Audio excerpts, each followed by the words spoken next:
Oh, hi everybody, and welcome. This is the Apostate Prophet. Hello everyone, and welcome. This is the Apostate Prophet. I'm not going to say it again. I'm not sure why everyone is waiting for me here. I wasn't even aware that I'm going live. I'm just kidding. Of course, I was aware that I'm going live. But so David, I texted David. I said, hey, come on, we're supposed to go live together, man. And he said, I don't know, he's running so far. He's running scared, which is, of course, a very big sign that he's clearly terrified of me and all of that. And yeah, that's it. That's all I want to say. So thanks, everybody. See you next time. I'm just kidding. I don't know. I'm just trying to get into the mood of of going live again. I traveled over the last few days and met up with David and a bunch of Christians, which is very interesting because I would never even leave the house, let alone go and meet up with a bunch of Christians, weirdos. But for some reason, I just did it anyway. And then together we did some very interesting artistic and educational things. My wife's boyfriend said, please change that username. Please change that. Said, how long ago did you start? I don't know what you're talking about. Start streaming? I just came on here like 2 minutes ago. I'm not going to start earlier. I mean, everybody knows. Everybody who follows this channel knows that I'm never going to start on time. And that's actually out of respect and out of love for those who watch this, because I don't want anybody to miss the beginning of the streams, which is why I start later. Of course, that's always the reason here. Sure. So I actually want to show everybody something which is very interesting. I brought this here. I got this here with me from my trip to Ohio, where I met with David and a bunch of other people. I got this as trophy. This is my trophy, and I'm still thinking about, still wondering what I should do with it. I feel like I might, I don't know, hang it on a wall, do it like put it in the background of videos and streams or something, or I don't know. Maybe I can just, maybe I could do something like something for followers, for fans, or something with it. I don't know. That would be very, very interesting. I could use this for different projects. But so this is a very interesting Quran that somebody, some disrespectful person actually shot to pieces like this with an AK-47. Can you believe that? Terrible stuff. It's terrible stuff. This is incredibly disrespectful, incredibly provocative, and that's why it's good. That's why it is actually great to do. So I shot it. I did this to the Quran. This is a confession right now. I did this to the Quran. I shot it and turned it into this because I went to Ohio simply. Okay, let's start with this. So I don't know how long ago that was. It was probably several weeks ago, a few months ago. But Sneeko and Sheikh Uthman made a made a video in which they appeared to shoot a target, where they wrote, "Oh wait, I completely forgot this. I meant to prank David with this, putting this on here while on his Christian stream, but then I forgot that I actually did this. This is the Baphomet statue, which I don't have here because I worship some cult, or I worship the devil or anything. I just have this here because this is actually very relevant to Muhammad, because Baphomet, the name of Baphomet and its origin is Muhammad, and I will expand on that some other time. Maybe I could explain that in a little bit. So Sneeko and Sheikh Uthman published this video where they shot a bunch of targets, and the targets had Pride Month written on them, and on the thumbnail, the targets had the rainbow flag, the LGBT flag. So I thought oh, okay. So these two guys think it is entirely acceptable for them to turn other people's values, which they of course disrespect, and they have every right to do so, into targets and then shoot at them. They think this is all right. So therefore, I guess it should be also okay if I do the very same thing with their values, right? I mean, let's be consistent here. Let's be consistent. I completely defend their right to go and shoot targets and write all kinds of different things on them. I don't know. They could write LGBT, I don't know, Pride Month. They could write, I don't know, reason, intelligence, humanity, Christianity, Hinduism, Buddhism, Judaism, uh, existence, common sense, whatever. They could write anything on there and they could shoot it. And I'm like, okay, yeah, go ahead, do that. I don't care. But if they do that, then I should also be able to put a Quran down and shoot at it. So I made that tweet, and at that point, I was just playing with that thought. And I didn't think that we would actually immediately organize this. But as soon as I tweeted that, David said, "Is AP suggesting that we do a shoot the Quran challenge?" And then he actually sent me a message right away and said, "Hey, I think we can arrange this. We can arrange an event where we just go and shoot the Quran and do a bunch of videos, desecrating the Quran, and then we could publish that in response to those actions and those challenges." What I didn't know at that point, by the way, is that Sneeko also in that video. Maybe I should bring that up. I wasn't aware of that until yesterday. Sneeko also said while shooting those targets, "Come here, Islamophobes," and started shooting as well. So implying that he's shooting Islamophobes, which is, of course, very dumb words on his behalf, but I wasn't even aware that he said that. Um, anyway, I was like, hey, that's a fantastic idea. So, so David actually, in all seriousness, um, organized the event immediately, and we went on a on a shooting range and arranged a bunch of weapons, a bunch of guns, and did some very interesting experiments, scientific experiments, simply to see, if the Quran can withhold bullets and all of that, for no other reason. It's just simply for that specific reason. Of course, that's all this is about. So, what's happening here?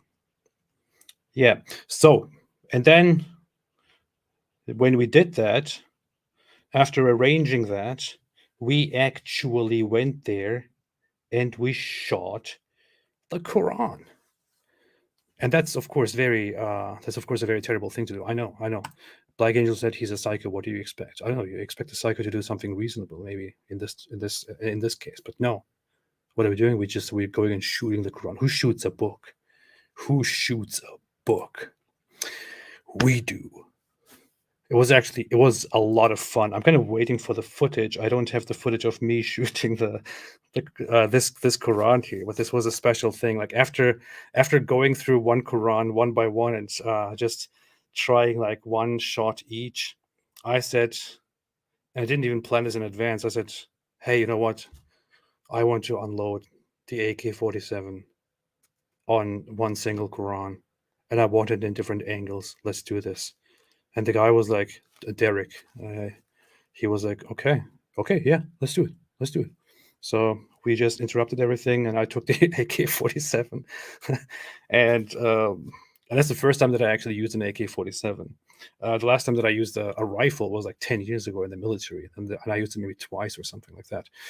So I picked it up, did a few test shots, then shot it once, and it gave me a huge rush. And I noticed how like the power of that gun.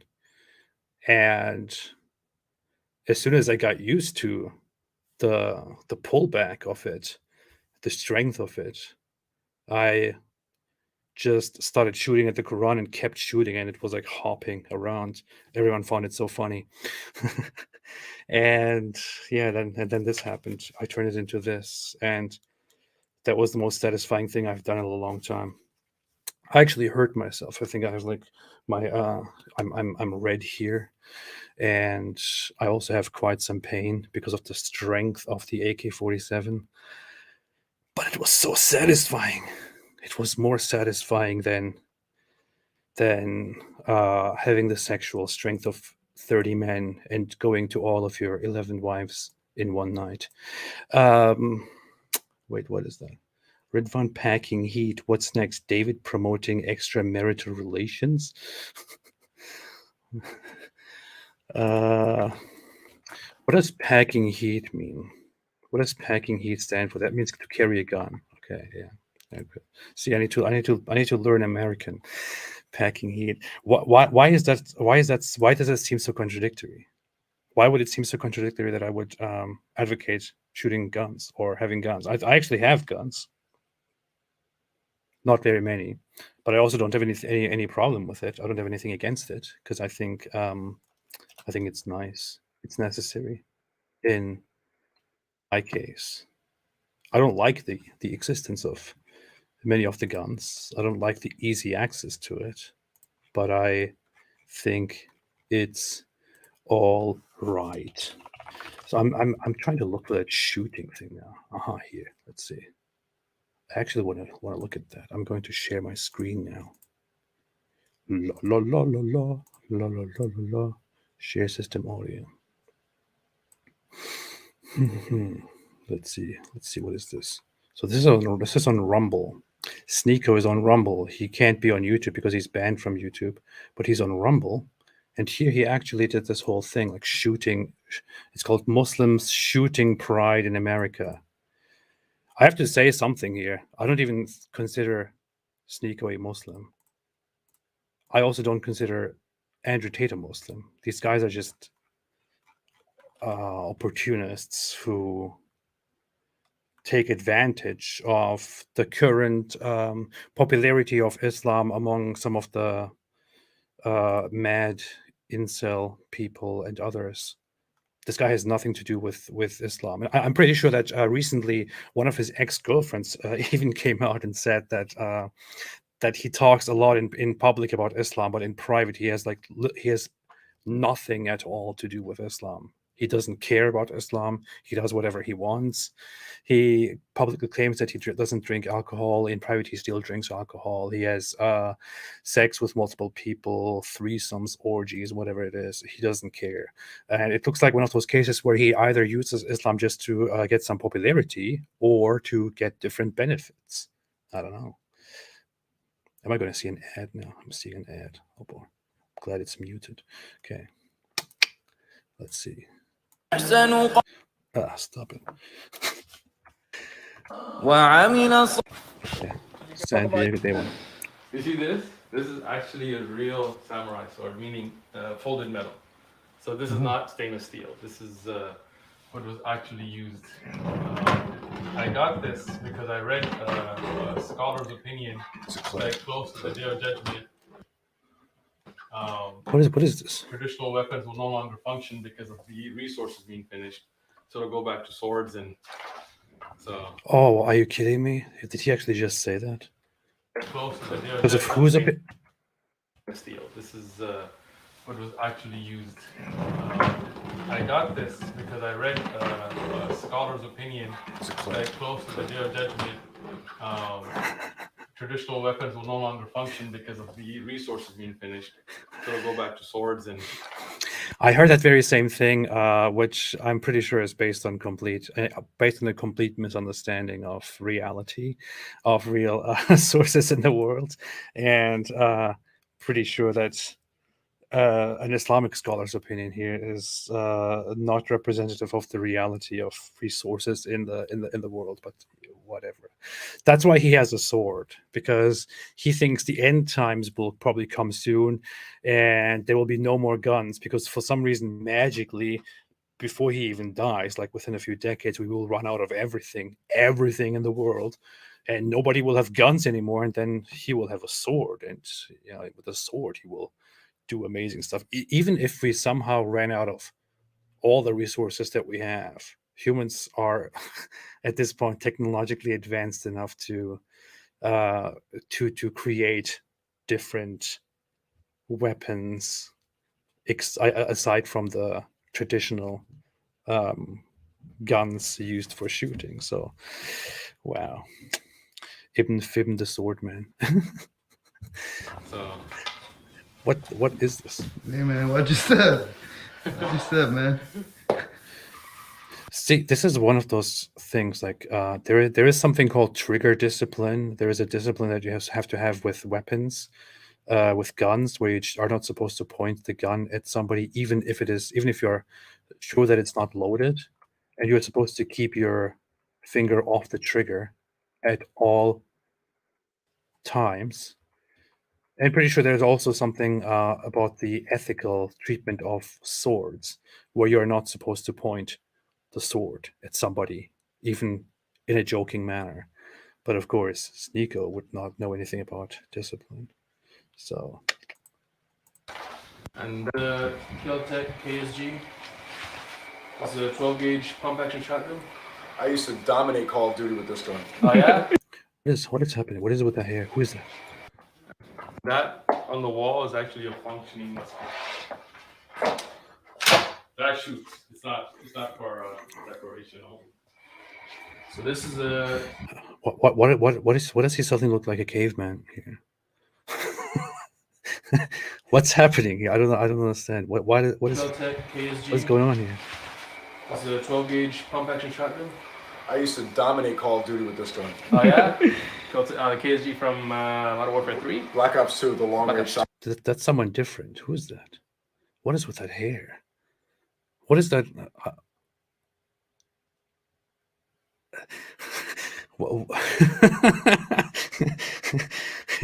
What is happening here? Nice. It's not loaded, right? Yeah. Nope. You can check if you want. Let me check right now. Chill. So would you call it a clip or a magazine? So this would be a magazine, Okay. but this is a shotgun. built-in magazine, so it's already in the entire. Who is this person? What is with that hair? What is going on here? This is very strange. It looks like caveman style or something. I don't know. I don't know. This is just my genuine reaction to it. What do you want me to think? What do you want me to say? What is this? This looks very strange. Black Angel said that's Uthman's son. Really? Are you serious? Is it his son? Wow. That's Uthman transitioned. No. I don't know. It kind of, I thought it's a wig. But when I saw it from the back, I thought Uthman put on a wig for some very weird, goofy reason, and I was wondering why he would do that as the serious scholar that he is. And then this is actually his son. No way. That's anyway. And what is with those shoes there? I'm just having a lot of fun with this right now. But what is with those shoes on? Who puts those things on the wall? Yeah, somebody just pointed that out. AP is just jealous. I have better aim than him. Hey, you were there. Next sucker neck, Wyatt, and I was better than you. Just admit it. I had the best aim. Oh no, actually, I had the best aim until Thaddeus came and beat me, which is terrible, of course. It's not loaded. Famous last words. Exactly. You are always supposed to have trigger discipline and stuff. AP, that's your cousin. No, I've never seen a person who looks like this. This is very strange. This retard has Nike, as you say in America, or Nike, as you say in most of the world, pagan god on his wall. Shirk. Hey, seriously, right? That's funny. Gun, so you don't need to take it out or nothing like that. Like that would use. What's this site too? I thought Shake with mine is a shapeshifter or something. I don't know. That's just a red dot. See, Oh, okay. Just because if you're gonna be posting this, you're gonna want to have like proper firearm safety and all that. Yeah. So just to go over it real quick, keep your finger off of the trigger. Never point the firearm at anything you're not willing to destroy. Well, I don't know if you're willing to destroy him or not. But yeah, don't point it at people, and also just always treat the gun like it's loaded. So Yeah. like if it was loaded, how would you treat it? Not pointing it directly at my cameraman. Exactly. This is so funny. It's like teaching a child, like, if it was not, how would you treat it? I would not point it at a friend. I will never do that. Exactly right. Now let's repeat that again. What would you not do? I would never point it at a friend. Good job. Good job. Exactly. Yeah. So then that would be like a good safety Right. thing to avoid, because there's all kinds of issues where people accidentally shoot, even if they didn't mean to, and all that. So good safety feature, Yeah. good safety measure. We'll put that part before the aiming at the. Yeah. Wait, that's correct. I wonder if he's ever got a license for shooting. If he ever went I mean, these are some very basic things that you're supposed to know and learn when you go shooting, and when you go to a gun range. What they do is, in my experience, what they do is they ask you if you have they check if you have any record with them. If you don't, then they it is you're supposed to sit down and at least watch an instructional video on gun discipline. So Yeah. So you just open that up, and then you can open it. Okay. what do you mean you don't need one? I'm pretty sure this video was taken in where is this? Didn't it just say San Diego in California? So if you want to try that out. For all the Islamophobes that are coming through. Yeah. This one shotgun is actually unique in that it has 2 magazine tubes. So it can hold twice as many rounds as a normal shotgun. Oh yeah. I love this coming through. Okay, what did you just say? That part before the aiming at the. Yeah. So you just open that up, and then you can open it. Okay. So if you want to try that out. For all the Islamophobes that are coming through. Yeah. This one shotgun is actually unique. Oh, okay. So that's what we're doing. That's what they were talking about. Okay. I never even saw this video. I only saw a brief part of when they are shooting. But he actually just said that. So, wow. Okay. Sneeko, this is on you. Sneeko, this is on you, Sneeko. Look at this. Look at this. I did this because of you, Sneeko. You encouraged me to do this. Right now, I'm just talking about it, but we will publish it very, very soon. Oh, wait a minute. In fact, I think I have a. I think David sent me one of those photos earlier that we took that I found so funny, of me pointing at the Quran with a different gun, not the one that I shot, just because it looks so nice. Let me see if I can quickly pull it up here. I don't even know what this gun actually was. Some expert will probably come up here. Are you kidding me, man? He took those photos with his iPhone, which nowadays saves photos in a different file format that I don't even know how to open right now. This is ridiculous stuff. Give me a minute. 1 minute. See, if I had David here, who's not even here, I would have him talk, because he can always talk forever. He never stops while I'm looking for something. But unfortunately, he's not here.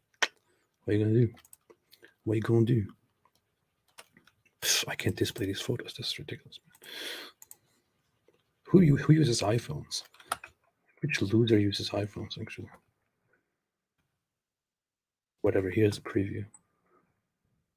On his phone, I even look like a small person. I don't know what happened here. I look like squeezed together like this. I look very small. But here I have one of those guns pointing at the Quran, which I destroyed not with this one, but actually with an AK-47 earlier than that. So yeah. And I did this all because of Sneeko. Sneeko gave us the idea. It's all Sneeko's fault. It's all Sneeko's fault. What? There is an app on the Windows Store for opening Apple Photos. I'm not going to look for that right now. Thank you, Andrew Martin, but I'm not going to look for that right now. I don't care enough about that. I'll probably just download an extension or just convert those photos into regular photos that everybody else in the world uses. No idea why people need to depend on some Apple stuff. I noticed too that this video is the color and everything in this video, plus the way it looks inside here. It looks like this has been filmed in Afghanistan, so maybe they actually met in Afghanistan, not in San Diego. It has 2 But I cannot confirm that at the moment. magazine tubes, so it can hold twice as many rounds as a normal shotgun. Oh yeah, I love this sound, man. Yeah. Huh? Islamophobes? What you say? What? Jihad? No, I'm kidding. Yeah, you wanna go do quick shooting real quick? Yeah. Shoot outside. Oh, a little child is getting introduced to guns. It's funny. Show love to our brother Sneeko, man. Show love to our brother. Isn't this so hilarious? I mean, this guy here, Sneeko, he doesn't have any proper anything good that he's known for. There is nothing good that he's known for, that he actually contributed to, I don't know, to culture, to society, to the intellectual sphere of whatever he's supposed to belong to. All he is some he's an online entertainer. I could say, I guess in his own kind, he is entertaining and he's funny, and I get it. But that's all he is. He's an entertainer. And what he does nowadays still, if you look at the streams that he does, is to make live streams or make videos where he hangs around with a bunch of women and talks about banging them all. And they talk about how a man should have sex with a lot of people. And he still hangs around with 2 girls on his lap that kiss each other, and afterwards off camera he has sex with both of them and stuff like that. And then he drinks and still parties. He still uses drugs, extreme drugs, and here he is being celebrated by the Muslim community, including by Sheikh Uthman. For what? For what? Is all that really matters to these people the popularity, the number of people that follow him? Is that all that matters here? So he has so many followers, so many fans on the internet. He has so many views. He matters to some really messed up culture. Therefore, we should embrace this guy, ignore everything he does, and use this guy to show to everyone that Islam is wonderful. Is that how it works? That is a very, very short-sighted, a very myopic, way of promoting Islam. That should be very clear. You could, of course, draw attention in a very short term to Islam, but in the long term, you're basically damaging Islam. It's like making like terrible clickbait videos or making yourself popular through very, very notorious, very unpopular things. You will get some attention for a moment, but in the long run, you will just cause nothing but harm. But I don't know. Sheikh Uthman, I can't blame him. I mean, maybe he will grow up one day and he will understand. We'll see. I don't know. Wahab and everybody else that came, and these are people who Allah, like this brother, Allah guided him to Islam. Allah guided him to Islam. Sure. I can't hear you. What'd you say? What?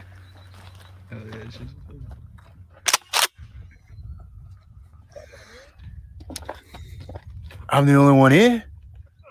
It won't even impact about a kinetic energy on it. This sounds like one of those high school kids when I was in high school who think they're tough because they're just doing this thing that they always dreamed of. Are they leaving? Yeah. Chill. You have to like zoom in for that on the shot. Right, and then zoom out. Hold on. Oh, there it is. There it is. Wow. Pride Month. That's art. I used to be a graffiti artist. Alhamdulillah. Mashallah. Okay, but I need to go back to see who actually came up with I don't know if this is a hate crime, unfortunately. But just imagine, or editor, just Photoshop a rainbow over this target. We can make do, but it's not the same. I don't know if this is a hate crime. Nah, you should write I'm just moist joking. critical on the box and shoot it. Nah, I'm kidding. Nah, I mean, poor guy. I don't want to. Nah, he's chill. Poor guy. I don't know if it's gonna be able to.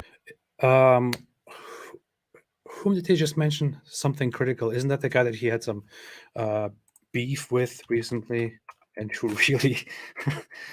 really publicly humiliated and made fun of Sneeko? What's that guy's name? Something critical. Somebody probably knows more than me, because I don't usually follow these guys. Some YouTuber, Penguins, is that the guy? And he's known as something critical. I don't know. Critical, moist critical, is that the same person? Penguins, moist critical, is that the same person? I don't know. Moist critical, moist, yeah, that's okay, that's the same person. Penguinzo. This guy, I saw a video that was going around where he's making fun of him. Okay, wait a minute. You started shit with me by insulting me and my girlfriend out of nowhere, so naturally Don't play music. It'll get censored here. I responded by making fun of you in return and showcasing the reasons why I don't respect you. But unfortunately, I failed to calculate. Who the hell made this video? Why is the music so loud?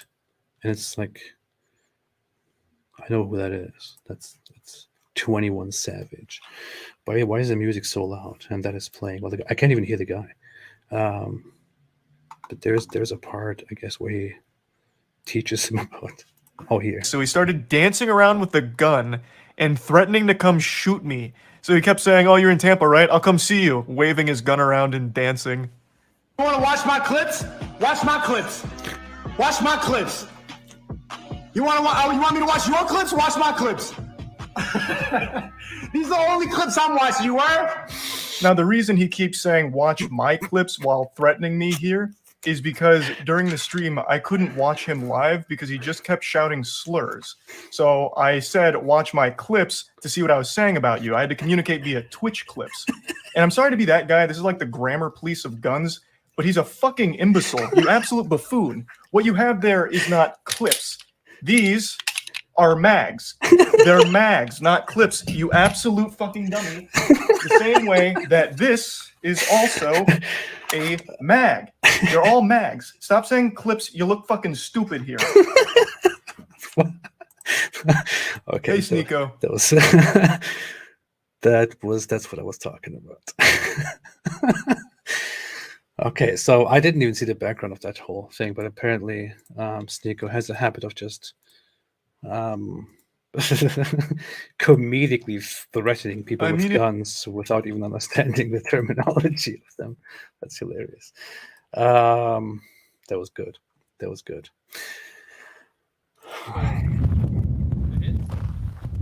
Okay, so it was Sneeko's idea to do the Pride Month. Okay.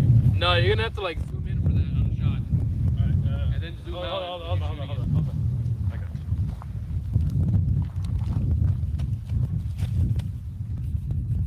Wow. That's art.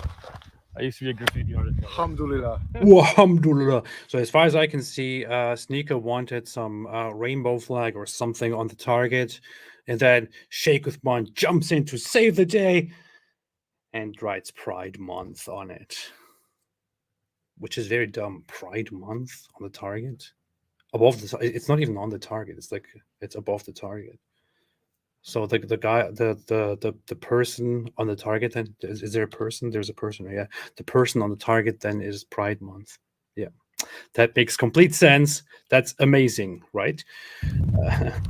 Mashallah. Mashallah, mashallah. Okay. Hey, you want to take the first shots? Yeah. I'm going to show you how to do it. This is to charge it. You're going to pull this backwards. That's going to put it around in the chamber. This is the safety right here. Whenever you're ready to fire, you can flick this off. Like this downwards is fire. That's safe. You feel it in your hands? You don't want to drink the first to show? Right, no, it's okay. We can give the arms.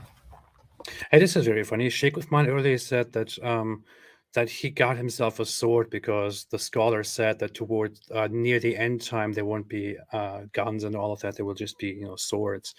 So why is he training with guns? Why does he still have guns? He should just get rid of them and just have a sword or knives or whatever. Doesn't make any sense. Anyway, this is a rare glimpse into Taliban in training. Let's see how they perform. Pull back. Are you ready? Say to fire? Bismillah. Push down, right? Push down, yeah. It's good. Say Bismillah. If you don't say Bismillah, you won't perform very well. Oh. That's not how you shoot. Yeah, tuck in your I'm shoulder. gonna shoot lefty because of the cross eye. Yeah. Please hurt yourself. Okay. Ooh, that was good. Nice.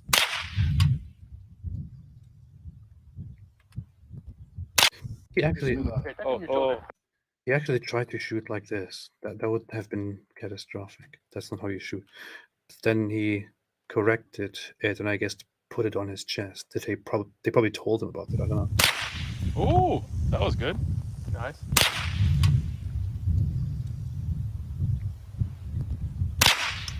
Ooh. I'm running David Howard.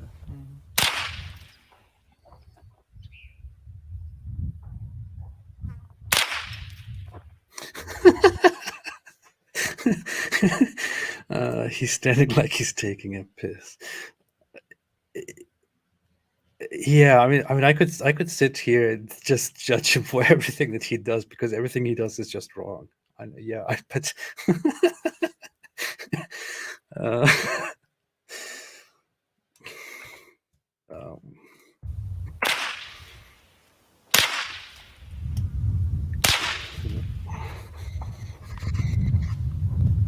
Ready? Empty? Empty. I just put it back on safe. You're still ready to go? I want to see the results. Show me the results. No. First time ever. Just look it up safe. and Cherry then- being popped right now. I'm so proud of him. I'm so proud. Get your thumb back around. Say Bismillah. Canadian. Yeah, there you go.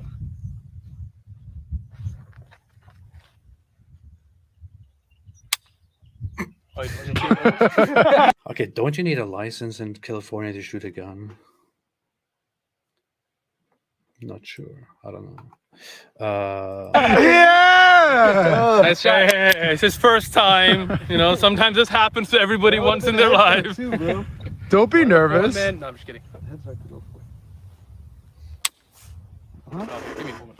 Bro, that's that Canadian aim. It happens twice to every man. You didn't say Yep. Bismillah. That's what it was. It's because he didn't say Bismillah. That's why. There you go. Nice. Now you're a man.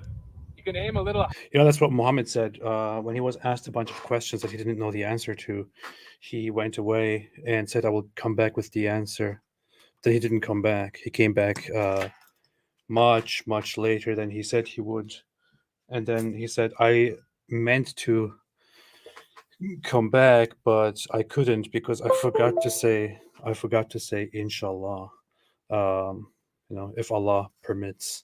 So it's very important to always say Allah in one way or another before you do something, because otherwise you can just use it as an excuse like Muhammad did. And that's very bad. High and to the left. That's Gender where it's roles hitting. being reinforced right now. He's on for life. Bumble cloud. You missing? Hold on, man. Give me a second. I'm trying. It's his first time, man. He's a little too excited. Yeah, bring it in a little lower. Now you're a Where'd man. that go? Can't. Now you're a man. It was on the You need submarine. to shoot guns to be a man. Good, good. You're right next to the red.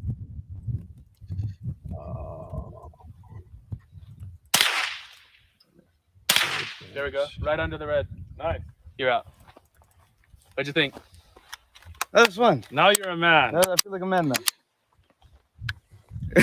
He's not married. All those good. Now he's a man. Before that, he was not a man. Before that, he didn't have a penis. And he didn't have the right chromosomes. After shooting the gun, he has finally he got the right chromosomes. They rearranged themselves. And he also magically grew a penis and testicles. And his voice changed and all of that happened. So now he is finally a man, because that's what happens when you shoot a gun. I know this for a fact. After you shoot a gun, you actually grow a penis. Alrighty. Niqabi religious sisters. Get he's him, a man Sheikh now. Usman. Hit me up. There's the Pashtuns in the North Pakistan. They got the green eyes. Inshallah. Tell you what, I'll do the nikah for you.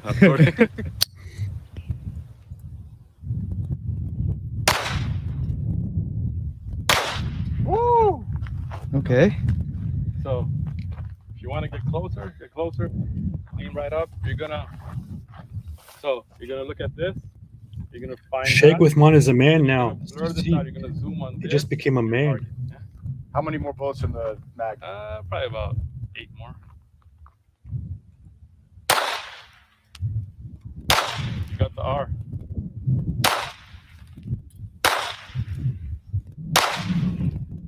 You got the D.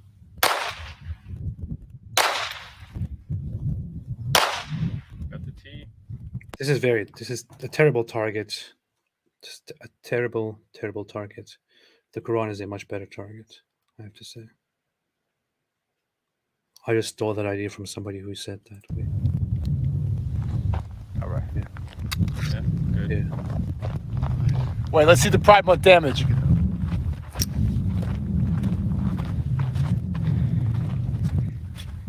Boom, R done.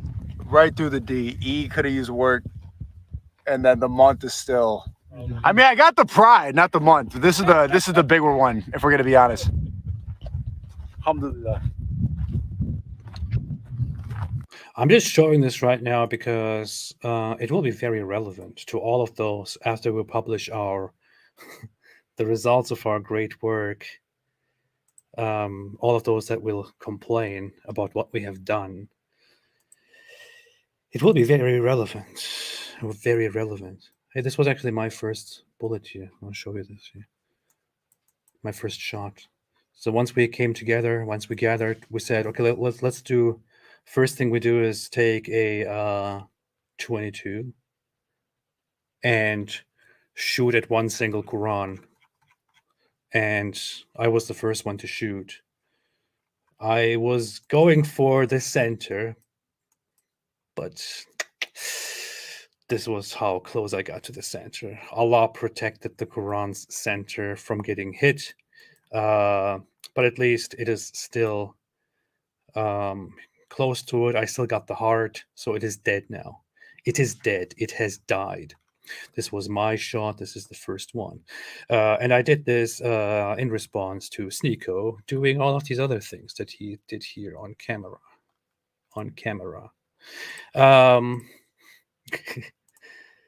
And then, let's see. Oh, this is the photo that I shared on my community tab, and that's also the thumbnail. As you can see here, you can see this guy, this very important guy standing here. He's obviously very excited by what he's about to do. And David here, he said he doesn't want to touch a gun because he's scared of guns, and he's scared of the sound of guns. He said he cries like a baby, and he gets traumatized whenever he sees guns and when he holds guns. So he couldn't do it, which is why he got these ancient toys here and pretended that he's tough as well. Meanwhile, I was here with the AK-47 in preparation to shoot these things. I'm just kidding, by the way. David is legally not allowed to use guns. Which is, of course, very, very unfortunate. Very, very unfortunate. Yeah, I took some photos of those before they became really messed up. Because later, they turned into something really bad. And wait a minute. In fact, at the very end of the day, when it got a little bit darker, I'm gonna pay into this. They turned into this. Here's Hatun talking about the Qurans that are burning on the ground.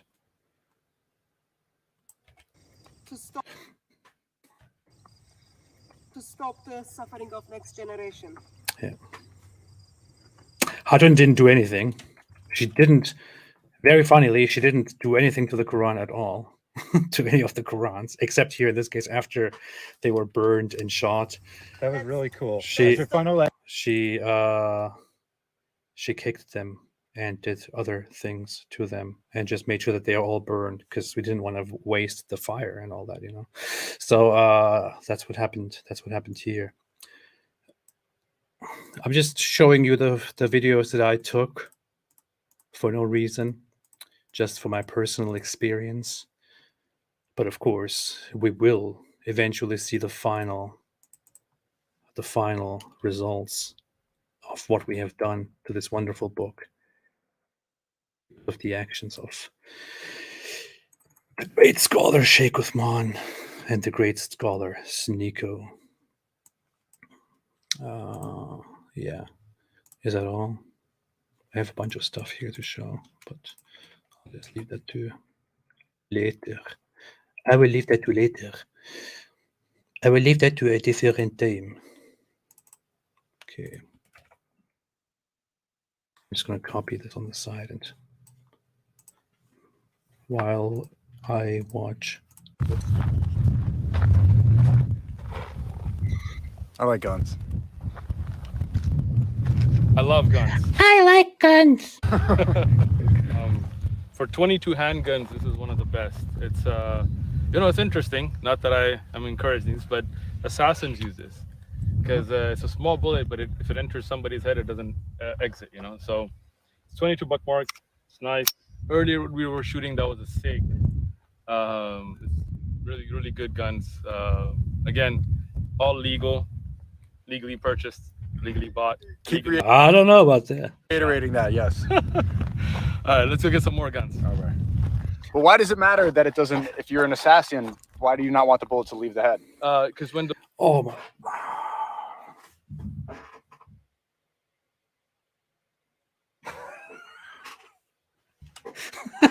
Why do you think, Sneeko?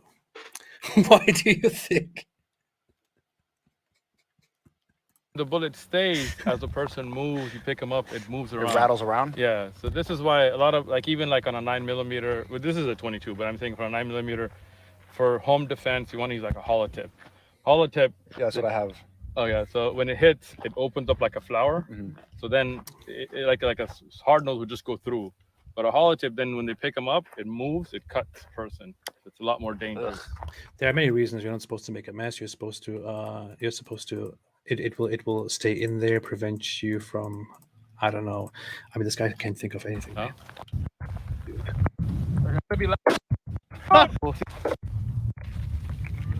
That's the shot.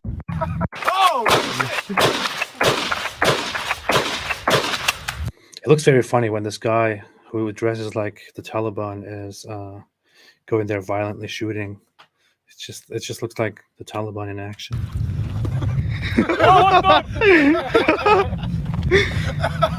Second Amendment, First Amendment, I'm within my rights. Of course. Having too much fun, Sheikh. And by the way, this shotgun is used by people who are like me, and this is special knowledge that I want to give you, which you can keep in your wonderful head. Since you don't know anything, I will tell you something about this one that is also that I also heard from somewhere, and I'm pretty sure it's true. Bring him to the. Just like when I told you that that gun is used by assassins, because that's also something that I heard from somebody. I'm not sure if it's actually true, but just pretend it's true because that's what I told you. Let's see if I have anything here. Anything worthy of anything worth showing.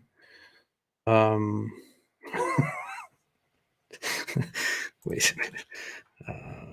Where's the? I have a photo of Aisha here. That was fun. What's the funniest thing that I actually saw that day? Here's Aisha. We did a little skit of of Elle, who has her own channel, LISO Elohim. I was live on her channel yesterday with all of the Christian dorks, but we did a thing of her, a skit of her being Aisha and shooting the Quran after Muhammad is dead, because she's angry. then, oh yeah, here I have Eric, who is her husband and the host. He dressed up as Muhammad with these beautiful locks like Muhammad, and she's holding a gun.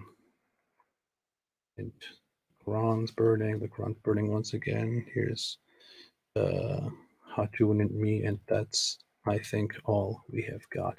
There'll be a lot of footage that will be coming. Audio, we'll see how the Let's go to military the Pride Mode one more time.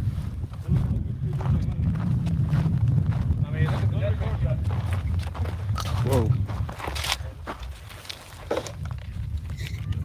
That's the shotgun. It's a whole spread. I'm so offended that you keep insulting Christians. Why would you be offended? Everyone knows Christians are boring and stuff. You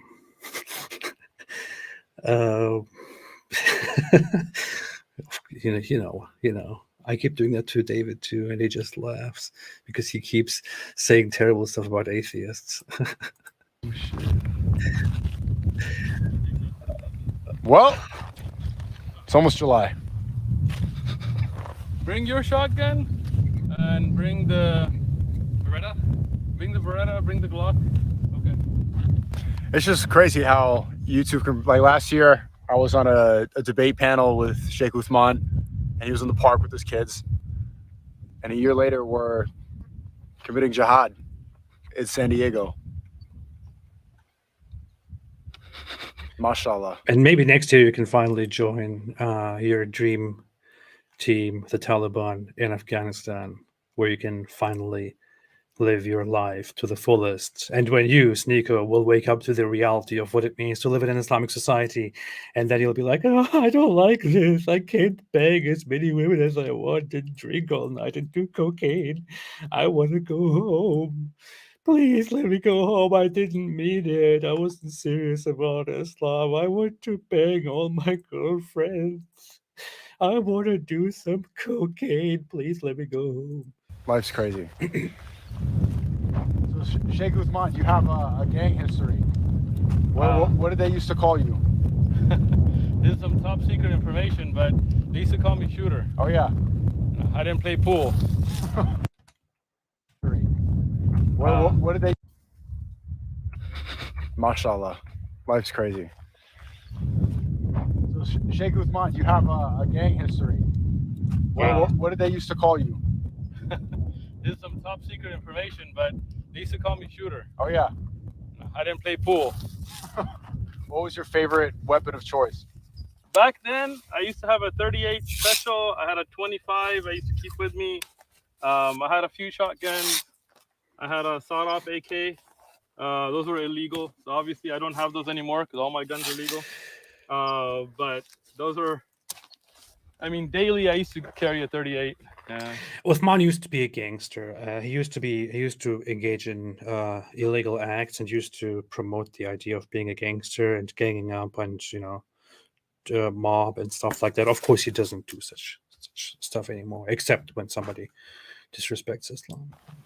I had a 25, it was a little small one. It used to be in my pocket a lot. Okay, this was the dumbest thing I've watched in my entire life. What? Cancel culture. Wow, that's very, very, very brave.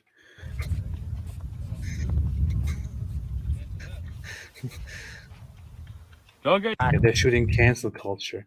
What in the world? Started on that stuff. Why is Sheikh Uthman shooting cancel culture? Okay, why is Sheikh Uthman shooting cancel culture? I understand that he's shooting Pride Month, but why is he shooting cancel culture when Islam is the ultimate cancel culture? I don't get it. I'm against cancel culture. Lots of people are against cancel culture. I just listened to a song that was a very nice song about cancel culture, which is by the band Falling in Reverse. It's called Zombified. Very, very, very interesting. But why would an Islamic scholar who advocates for an Islamic state, who wants complete tyranny, authoritarianism, totalitarianism, who wants Sharia, why would he shoot at cancel culture? I don't even understand. Because in his ideal world, people who criticize Islam would be punished. People who leave Islam would be punished and executed. People who I don't know, do all kinds of things, would be punished and executed. In his ideal world, there is no such thing as free speech. In his ideal world, your words can directly take you to the wonderful stage where all the Muslims will proudly watch you as you are executed because you dare to think differently. So why in the world would he shoot cancel culture? Sheikh Uthman, Islam is cancel culture. Islam is the ultimate cancel culture. Islam is violent cancel culture. Islam is the most serious form of cancel culture that you can possibly have. In Islam, it is not allowed to speak. You are canceled forever by humans. And then Allah wants you to be canceled by dying, whereafter he can then punish you more. This makes no White sense. power. White people should be able to say white power, 100%. If black people could say, I'm proud of being black, but a white guy gets canceled for saying, I'm proud of being white, I don't want to live in this country anymore. If black people say black power and a white guy can't say white power, I don't want to live in this country. If we're going to say that everybody should celebrate minorities and white people are 8% of the world's population, then white people should be proud of their race. White power. Now,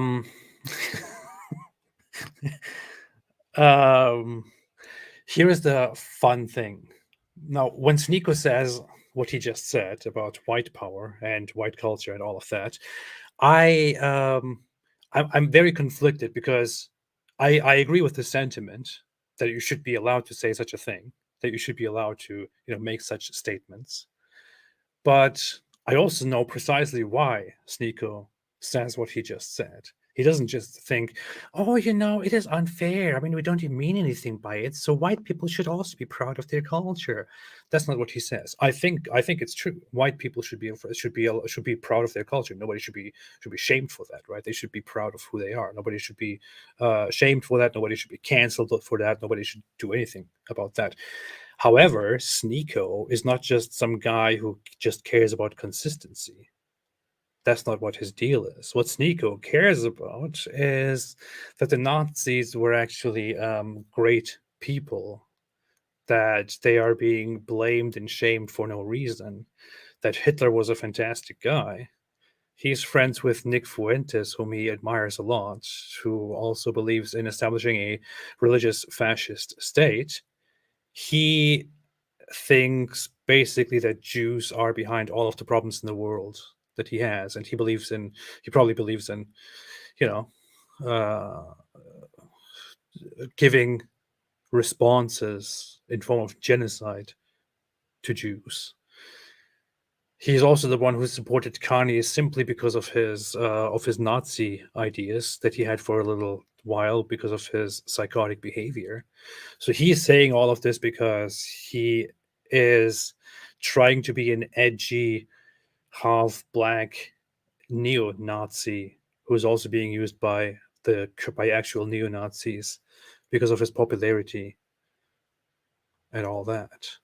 And if you don't believe me, I mean, we can go into that. There is lots of footage of him, of people on his stream doing Nazi salutes, him sharing the swastikas, which are used in Eastern religions in a religious sense, but he shares them and then makes implications about Nazi Germany. He supports neo-Nazi people. He promotes Nick Fuentes to no end and all of that. This is some little dumbass kid who believes in neo-Nazis. That's why he says these things. And of course, neo-Nazis and Islamists can become best buddies. Just gonna run the first shots to make sure it's still Why alive. not? Let's go for it. Okay, this is very dumb. So, yeah. I was in Shahadas, I think, this year. Shahada is when they get people to accept that Muhammad, peace be upon him, was the final prophet and God is the one true God. And so the Christians... God is the one true God. We've already gone through why Sneeko converted to Islam, and you can see that he is a complete idiot, and he didn't convert to Islam for any proper reason, not for any intellectual reason, not because he figured out that it's such an amazing religion. He converted to Islam because, well, Andrew Tate converted to Islam, and and Islam is cool and stuff. That's why he converted to Islam. Sheikh Uthman, I don't want to talk about him very much, but I keep getting back to him. He recently mentioned me again. I think in one of these videos. I don't know, was it here? They had a live stream, I think, where he mentioned me again while talking to Sneeko. He mentions me and mentions David Wood. This is so funny. Like, the guy is a scholar, right? He's a scholar of Islam. He's supposed to go out there and inform people about Islam, invite people to Islam, I don't know, argue for Islam, defend Islam in these street debates off the actual debate stages, which he never wants to go on. But it's like the Islamic equivalent of, I don't know, William Lane Craig. And the difference in quality there, like, William Lane Craig is a very well-spoken, very respected, respectful guy, whereas Sheikh Uthman is basically a caveman. That is because of the difference between Christianity and Islam. But so Sheikh Uthman is this Islamic scholar who talks for Islam, and he's just there randomly in the middle of everything, just talking about me and mentioning how Apos is running from me. I challenged him, and David, I already humiliated him and stuff like that. I imagine, how would it be if William Lane Craig went on stages or to conferences and had conversations with people and was like, and Cosmic Skeptic, for example. I talked to him and he humiliated Cosmic Skeptic. He's scared running from me. And these other atheists, I don't know, genetically modified skeptic. He's scared of me. Like, can you imagine that? Can you imagine if Christian scholars acted like that? This is so stupid. Why is this Islamic scholar so concerned with me that he comes together with people, and then he's like, "Oh, Apus. I'm some YouTuber that you attacked numerous times without me ever saying anything about you, and then actually refused to have a debate with. And you're still stuck on me, some random YouTuber. Don't you have better things to do, man?" Of course, you have better things to do, like inviting this idiot here to promote your Islamic garbage. These people are such a joke. Such a joke, man. What a joke. I should have David here reenacting William Lane Craig talking trash about atheist YouTubers. Or I should just get William Lane Craig to actually do that as a joke. That'd be funny. What else is there? What else? A lot of stuff happened about Andrew Tate while I was gone. Andrew Tate has been released from house arrest. Oh my, this is so idiotic.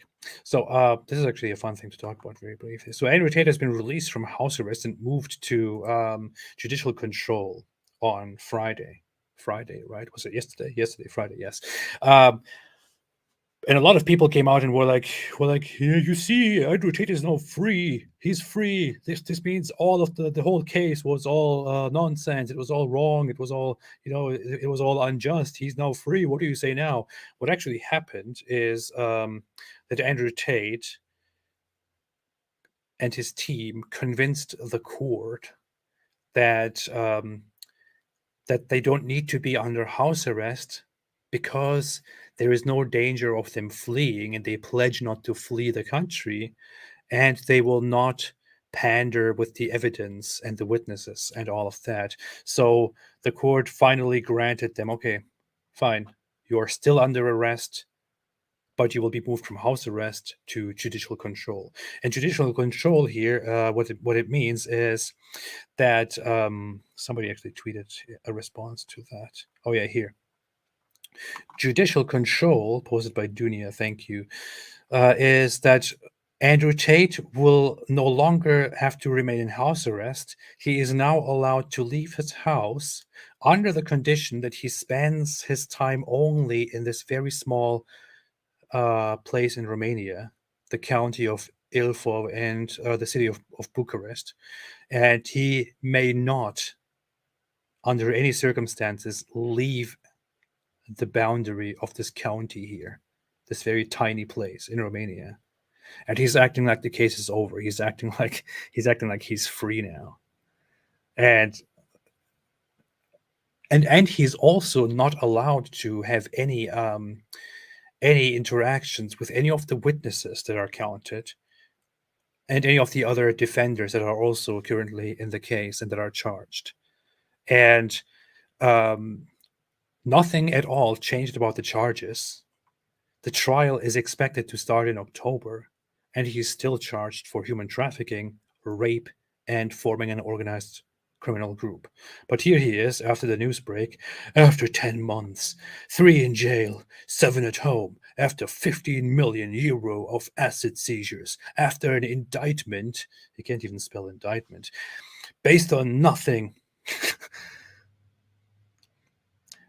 I'll come to that in a second. The file was passed to a judge who has ruled it weak and circumstantial. I'll come to that in a second too. I have been released from house arrest, but must remain within Romania. Number 3, I'll come to that too. I just did actually. Now to the mosque. Alhamdulillah. So here you can see that Andrew Tate is a very obedient and devout Muslim who cares a lot about his practices, about the mosque, about worshiping Allah. So the first thing he wants to do is just to go and wash his face and immediately pray in a mosque, because all he needed this whole time was just to go and pray to Allah in a mosque. Of course, I don't know if he'll be able to drive there in his Bugatti, because his Bugatti has been seized by the by the authorities. Just a second, Wyatt. I will come to you. So I want to quickly go through some of the things that he mentioned here. Now, he already gets the number of months that he was in jail wrong. I think 10 months. I'm not sure. Could be correct. I don't know. His assets are still seized. A lot of his stuff is still seized because he's still awaiting trial. He's not innocent. After an indictment based on nothing. Now, an indictment, which is not spelled like this, it is with a C right here, is something that is issued by a court after. So what happens is the prosecution submits an indictment request to the court and says, we want to charge him with these and these things, and then also presents all kinds of evidence to the court. They have to do that. They have to present evidence to the court. They have to say, we want these charges, and these charges are based on all of these evidences. The court then goes through them and says, okay, there seems to be significant evidence to suggest that these charges are reasonable. Okay, we approve this indictment. Indictment is now issued. That's how it goes. But Andrew Tate comes out here and says, after indictment based on nothing. This is not even possible. You can't indict a person without evidence. There's plenty of evidence which the court has approved, for which he has been indicted and officially charged with several crimes, including but not limited to. Let's see. I actually posted that earlier. Here it is. Andrew Tate's charges are forming an organized criminal group, human trafficking in a continued form, multiple counts of that as well, and all of those multiple counts are supported with evidence necessarily for material acts concerning the injured persons, and so on, and rape in continued form on 2 counts, also supported by evidence. These charges have been verified, have been issued. They were approved by the court. This is not based on nothing. You have to be a complete idiot or completely dishonest to say that it is based on nothing. It is based on at least something that the court deemed supportive of these charges. And I don't know. I don't know what kind of dumb lawyers he has, but if he is in public basically accusing the judges in question of not doing their job and of approving some nonsensical stuff unreliably without any evidence, then he's not making himself very popular with the court here. He's not making himself very popular with the judge. He's not making himself very popular with anybody here.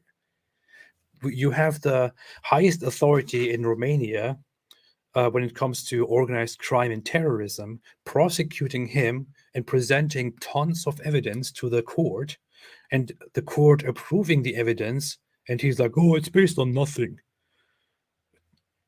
What an idiot. I mean, we have criminal lawyer Bruce Rivers saying that he sees a 0 chance that this guy will be declared innocent. And at this point, I don't understand how he could possibly get away with any of this. What an idiot. Pretty sure he will be convicted for quite a few things here. And I will celebrate when the day comes and Andrew and the Tates are convicted. I will celebrate. But you know what will also happen on that day? A lot of people will still say, this is the Matrix. He's innocent. He didn't do anything wrong. Even when it comes out, and when it's even when the court convicts him, and even when all of the media outlets around the world announce that he has been convicted, and even when they show the convictions and the evidence and everything that is out there, and even when more charges come against him, including trafficking minors, and even if he's convicted for that, in that case, I can only say if, not when. I'm not sure if that will happen. Even then, all those who supported him so far, and all those who say innocent until proven guilty, will still say he is innocent. This is the Matrix. Pretty sure that will happen. I'm very sure that will happen. But still, I will celebrate. I will celebrate. I will be happy that these guys were brought to justice. Yes.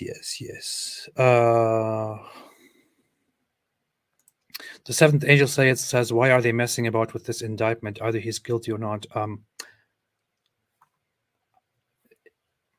That's how it works everywhere.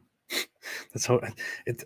So he has to be judged by an actual process. Justice has to be served. There has to be a prosecuting side which brings the evidence together. The charges have to be officially declared. He has to be officially given the chance to prove that he's not guilty, and he has to be officially ruled to be guilty under the rule of law. That's necessary in a modern society that has laws. So that's why. If we didn't have the rule of law here, if we didn't have the rule of law, if we didn't have due process,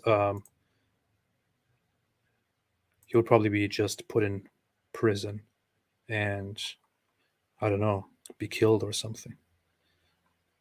But this is, I mean, what do you want? Do you want him to just be judged? Because right now, the DICOT, the Department for Human Trafficking and for Organized Crime and Terrorism, they already know that he's guilty. Do you want them to just go and throw them in there and keep him in prison forever? Of course, he has to go to trial. That's how it works. Tristan Tate is charged with different crimes. Georgiana Nagel, who is one of the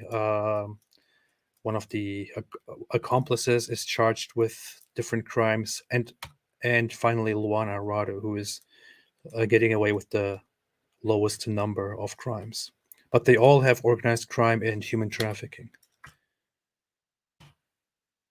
None of this changed. These idiots are celebrating.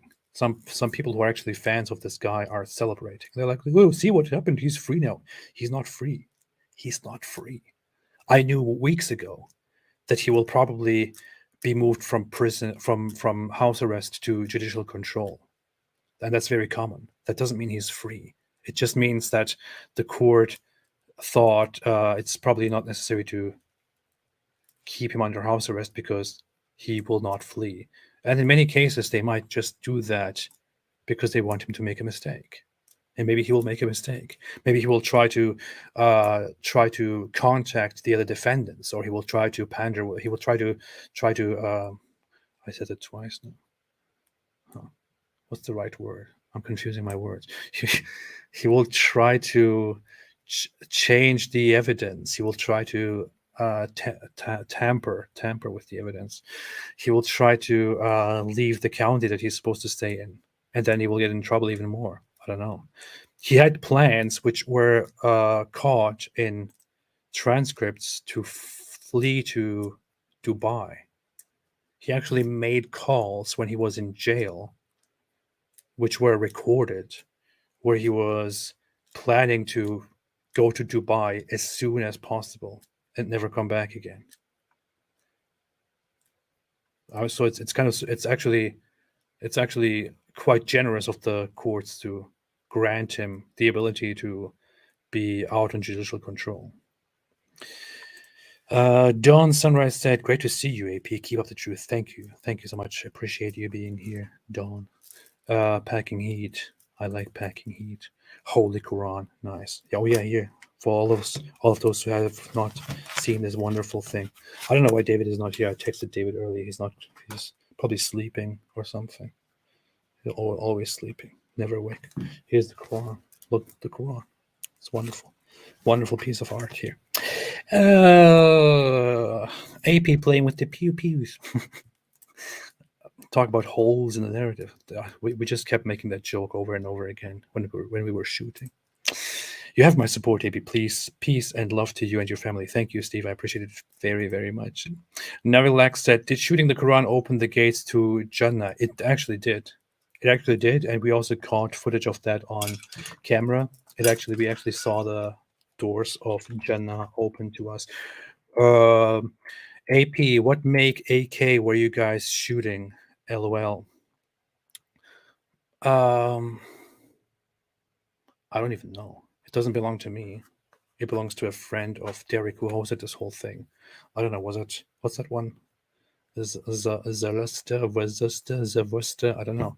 Is it that one? I'm not even sure which one it was. It was an AK. That's all I know, and that's all I want to know. But I think I'm so inspired by that. I actually want to get an AK myself now because it was a lot of fun to shoot. Wyatt, what did you send me? Let's see. Wyatt says he sent me a video of David doing an introduction to the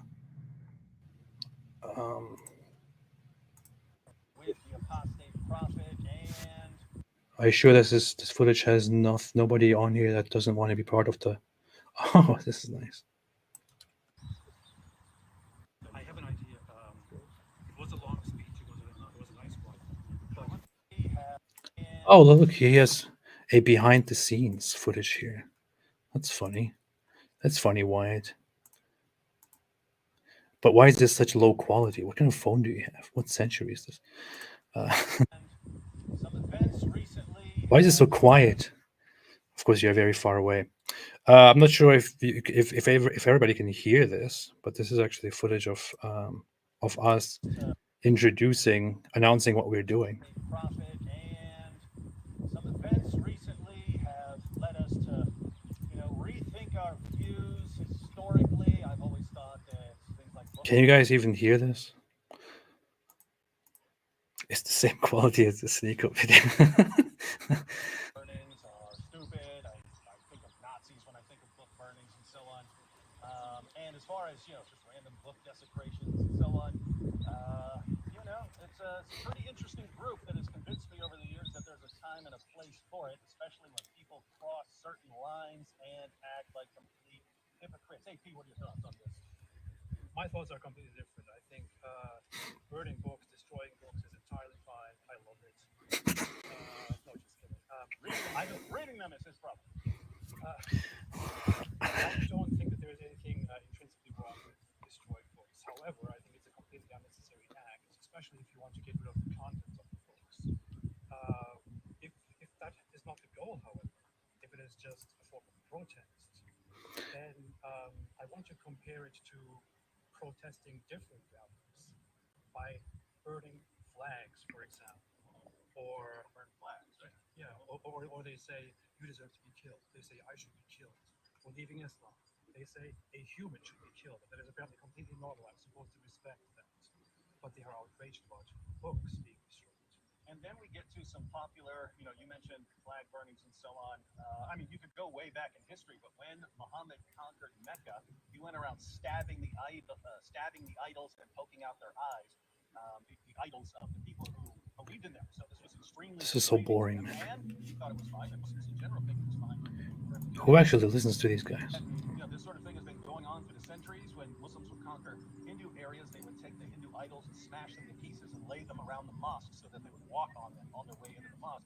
And this has been going on for many centuries, even down to our own time. I seem to recall a form of protest of Sheikh Uthman and Sneeko and their view of LGBT. You see how David started growing his hair?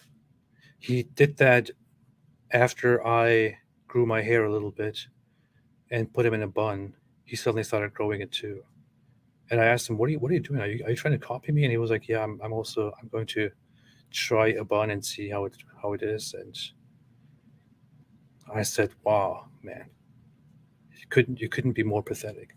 So I decided to cut my hair shorter. Content and pride. Well, you're correct. Recently, they published a video which they uploaded on some platform where Sneeko and Sheikh Uthman both together appeared at a shooting range where they wrote "Pride on targets," and on the thumbnails, I think. So anyway, yeah.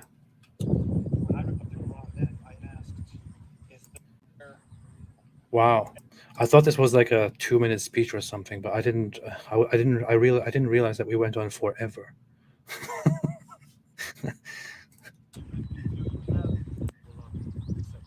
So, not something we wanted to do, something that we feel compelled to do. Wow, this is terrible, man. I have an idea. I have an idea. Yeah, and then I come with an idea. And then, wait a minute. It was a long speech. Look, see, I said it was a long speech. I knew it. It was a long speech. Terribly long speech. What was I just talking about? Why did you just interrupt me with this completely unnecessary video that isn't even interesting? Adamson said, Sneeko, the guy that changes his mind every week. That's true. Very true about him. And Anthony Lafleur said, Sneeko is the type of guy who says that he won't shoot at his camera guy, but he would probably be stupid enough to shoot at his camera guy. He probably would.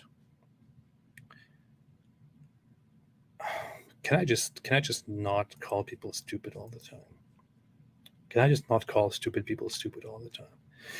St. Miles said, interesting show, but on call, staying away from Islam. Oh, okay.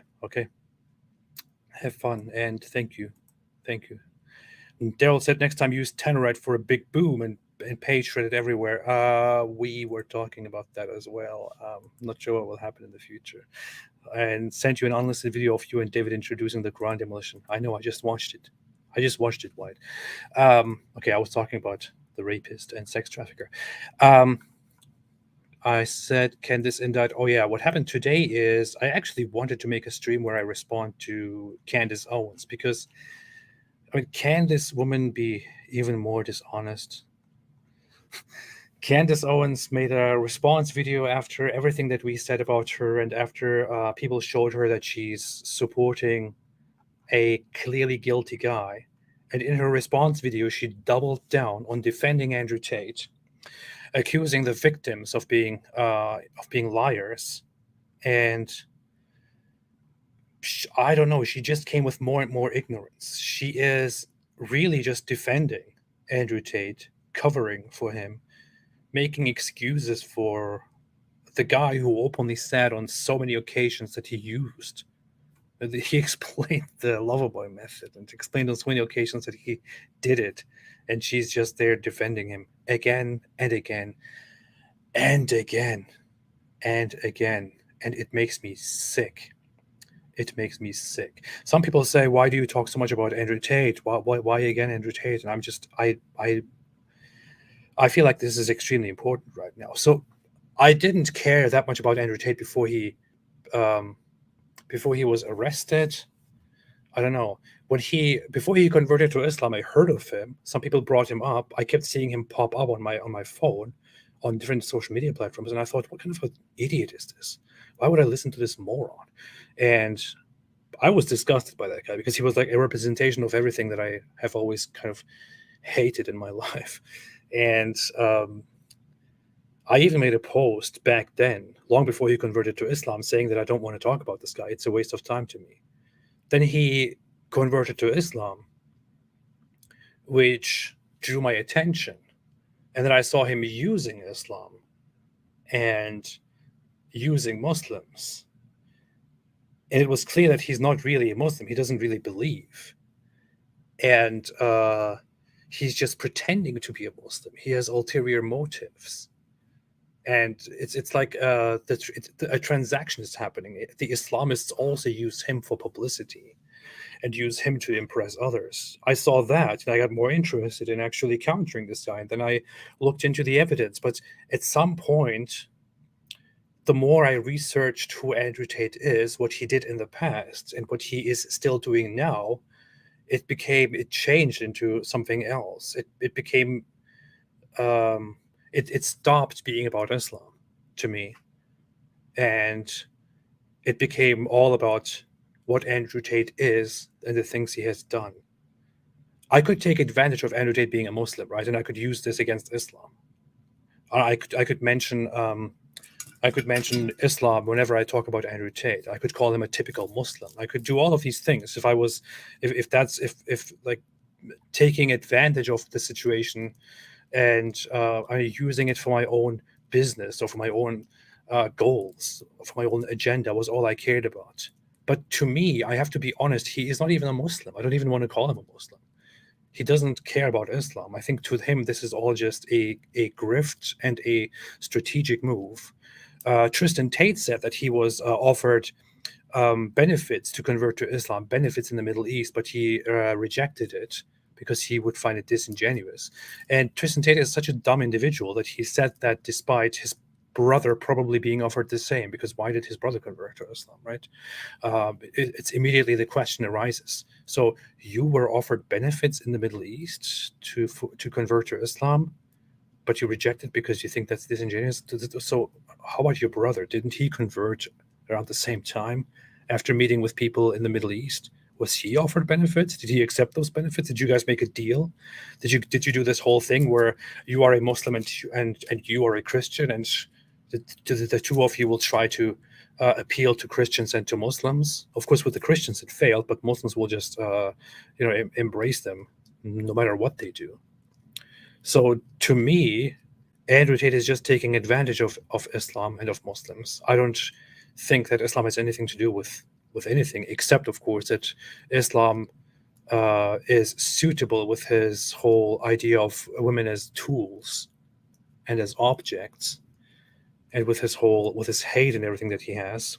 But to me, this is a completely different struggle. To me, this is about human trafficking, about grooming, about rape, about treating women like filth, and how Andrew Tate manipulates the masses and normalizes this, and how so many people around the world are okay with it or support it because they are manipulated, because they don't want to see the truth, or because they have different benefits from it, or because they agree with him. I don't know. But to me, this is a cultural emergency. I'm serious. I think people are downplaying this when they talk about how he's not worth it. I think this is actually a cultural emergency. This is, to me, as important as Islam, because in the public eye, Islam is a loser. People don't like Islam. People hate Islam. We talk about Islam being violent and hateful and all of that, and most people know this already. People just don't want to express it, right? But with Andrew Tate, it's like this guy emerged and became popular and took the world by storm because he is a professional manipulator and liar, which he has said in the past about himself so many times. He said that he is a liar and a cheater, that he can't be trusted, that he mastered the skills of turning people into something that they're not, of breaking people, of making people get rid of their values. We have shown evidence of him literally actually bragging about turning a woman who is religious, who doesn't want to do online porn, into doing porn. I mean, he was proudly breaking her trust in God and convincing her that she is a better woman if she becomes a cam girl. And he was using all kinds of different tactics for that, including making up lies about her and her past and her hometown, and making her completely dependent on him, making sure that she doesn't have any money left, that she starves, and that she becomes dependent on him, and that she that she comes to agree that becoming a cam girl might be the only solution for her, so that she can live, so that she can contribute to her own wealth and to the wealth of Andrew Tate, convincing her that yes, he does have cam girls and all of that, but those are employees and she will be different. She is a special girlfriend who will be married to him. She just shouldn't tell anybody about this. He did the same thing to all of them. And we have this guy going out there committing all kinds of crimes, engaging in actual human trafficking, in literal human trafficking by definition, and then going around denying that and convincing people that he's just being persecuted because he's a hero. To me, this is not about Islam. These are separate things. Islam is one thing. Andrew Tate and the human trafficker are a different thing. At this point, I even considered having a second focus on on human trafficking and people who do stuff in the form of whatever Andrew Tate does, and separating my Islam focus from this one and creating content on this, because I felt disgusted by the whole, by the injustice, by the grift of people like Candace Owens, who is a disingenuous, horrible person, who is also, by the way, in the background friends with Andrew Tate, which is why she defends him. I don't know, man. It's crazy. Michael Knowles, I insulted Michael Knowles in the past for being a hypocrite and not reacting to the whole Andrew Tate thing, but he recently started coming around and calling Andrew Tate a terrible person. He actually made a reaction video to Andrew Tate, and he said some very interesting things, including that he said that that Andrew Tate is that what Andrew Tate did might be worse than raping people physically, because when you rape somebody, you violate their body. But what he did, which is seducing women for ulterior motives, for the purpose of just exploiting them and milking them dry and using them as slaves, he violates not only their bodies but also their soul, I think he said. Of course, I would say that it's their mind or their heart, whatever you want to say.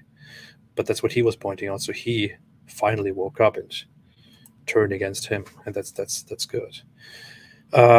Kathy Bear said he also physically raped people. I know there are accounts of him actually having raped women as well. But of course, you have a lot of people now coming out and saying, oh, no, that's not rape. Because, well, even if she didn't want it, even if she said stop, and even if he was violent and all that, why was she together with him to begin with? Why was she there? Which is also very interesting. Candace Owens blocked me, as many of you know, after I brought the evidence to her and asked her why she doesn't talk about why she's still defending Andrew Tate. First thing she did after me showing her the evidence was to block me. Fantastic. What a great sign, right? She blocked me. She saw the evidence from many other people who are on her side, people that she follows, people who follow her. She ignored them. She blocked people left and right. Here, I want to show this to especially to the religious folk one more time. These are leaked texts, and I showed them last week, in which one of the victims, who's still being completely manipulated and held in different standards by him and his team, she gets to know him and says, I do believe in God. I have never sent a picture of me in lingerie ever. I made a promise to God and myself, and I will keep it. 2, I will never do video chat or OnlyFans because my body is intimate. And here is leaked footage from Andrew Tate's War Room, where he says, where this other guy says she will break her principles for you. And Tate then explains that this is about as hard as a target gets to make a girl work. Won't even send me, her boyfriend, a sexy pic. Plus God mixed in. Maximum difficulty. If we all agree on that, I'll give you a play-by-play on what I try and whether it works or not. Here is he in the background with his guys in the war room, enjoying and plotting to break this girl and to somehow break her principles and her convictions and to turn her into a cam girl. Now, some might say, well, okay, well, maybe her faith wasn't strong, maybe she was weak and all that, but human psychology.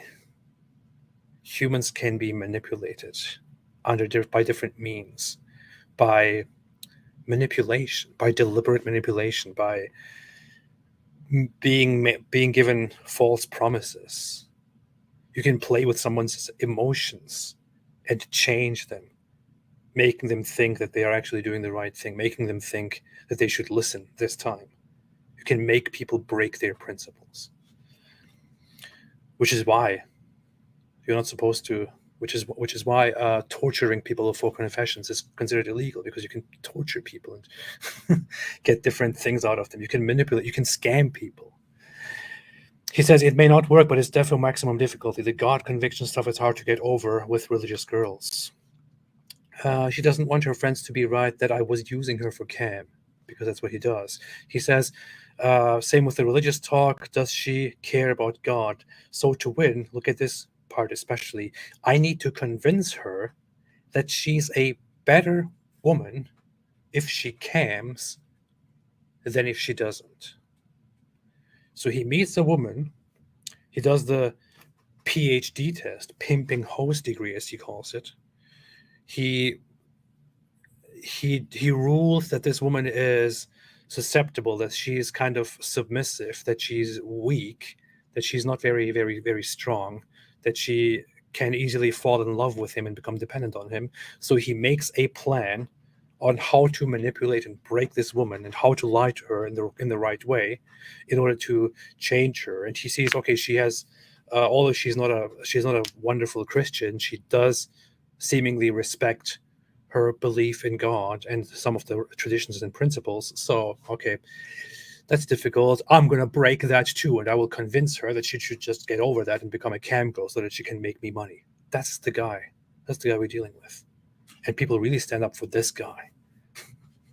If you are religious, think about this. Yeah. This is something I shared. I should have uploaded this on YouTube. There seems to be this understanding that you are being prosecuted, or you're being indicted rather, for human sex trafficking charges. I've read the indictment, and I do want to make it clear the words. For those who don't get it, and some very few people actually didn't get the point of this video here, this is Candace Owens interviewing Andrew Tate and making excuses for the definition of human trafficking. And for him, all I did was just to replace Andrew Tate with Jeffrey Epstein here to make a point, which you will probably get. Human sex trafficking occur on the indictment, but then it makes it very clear that what they're referring to is they've kind of extended the term. It's not what we think about in America when you think of a bunch of children being put into a truck and taken over the border against their will. They're basically saying that if you trick a woman into coming into a country by using the lover boy method, then they consider that to be human sex trafficking. So the definition has definitely expanded, given in the indictment of what they're referring to. Now, I came up with this idea because I was listening to Candace Owens say these things again, and I thought, wait a minute. She says she read the indictment, but she's completely contradicting herself when she defends him to his face in the interview. I'm pretty sure that she is among those people who condemn Jeffrey Epstein as a sex trafficker. I wonder if Jeffrey Epstein's indictment can be found online. So I go online, and there it is. It's right there. It's right there. Jeffrey Epstein is his indictment is right here. And it says here, as set forth herein, over the course of many years, Jeffrey Epstein, the defendant, sexually exploited and abused dozens of minor girls, I'll come to that in a second, at his homes in Manhattan, New York, and Palm Beach, Florida, among other locations. In particular, from at least in or about 2002 to and up to and including at least in or about 2005, Jeffrey Epstein, the defendant, enticed and recruited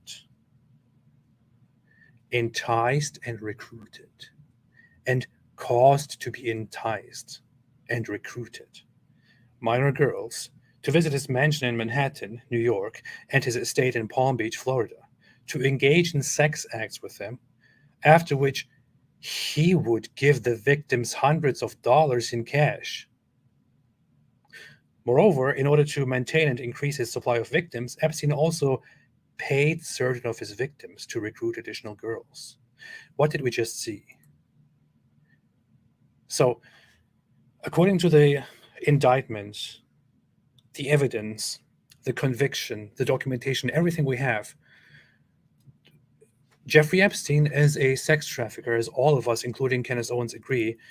Did he kidnap random girls or women? Did he hold them at gunpoint? Did he hold them against their will? Did he put them in cages?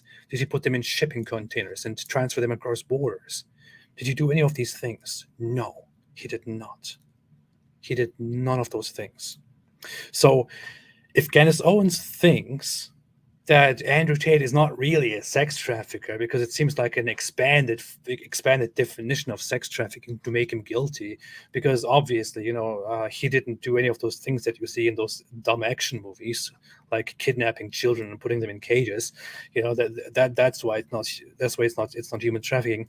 Then, by those standards, Jeffrey Epstein is also not a trafficker. Then he's also not a sex trafficker. That's how it is. That's how simple it is. If you think Andrew Tate is not a sex trafficker because he didn't do it the way that you see it in action movies, and blame Hollywood for that, I guess, then that means Jeffrey Epstein is also not a sex trafficker. This is, of course, completely stupid. This is the ignorance of Candace Owens, but at this point, I'm thinking that she is not ignorant, but rather dishonest. Maybe she knows all of this. Human trafficking has been defined for a long time now, and since the year 2000, the United Nations has adopted a definition of human trafficking that was around a long time ago as well. It was just adopted to make it a general rule around the world, under which what Jeffrey Epstein did here, which is to entice and recruit them for these acts, is also considered human trafficking. There's one difference here. It says minor girls, and I said I would come to that, right?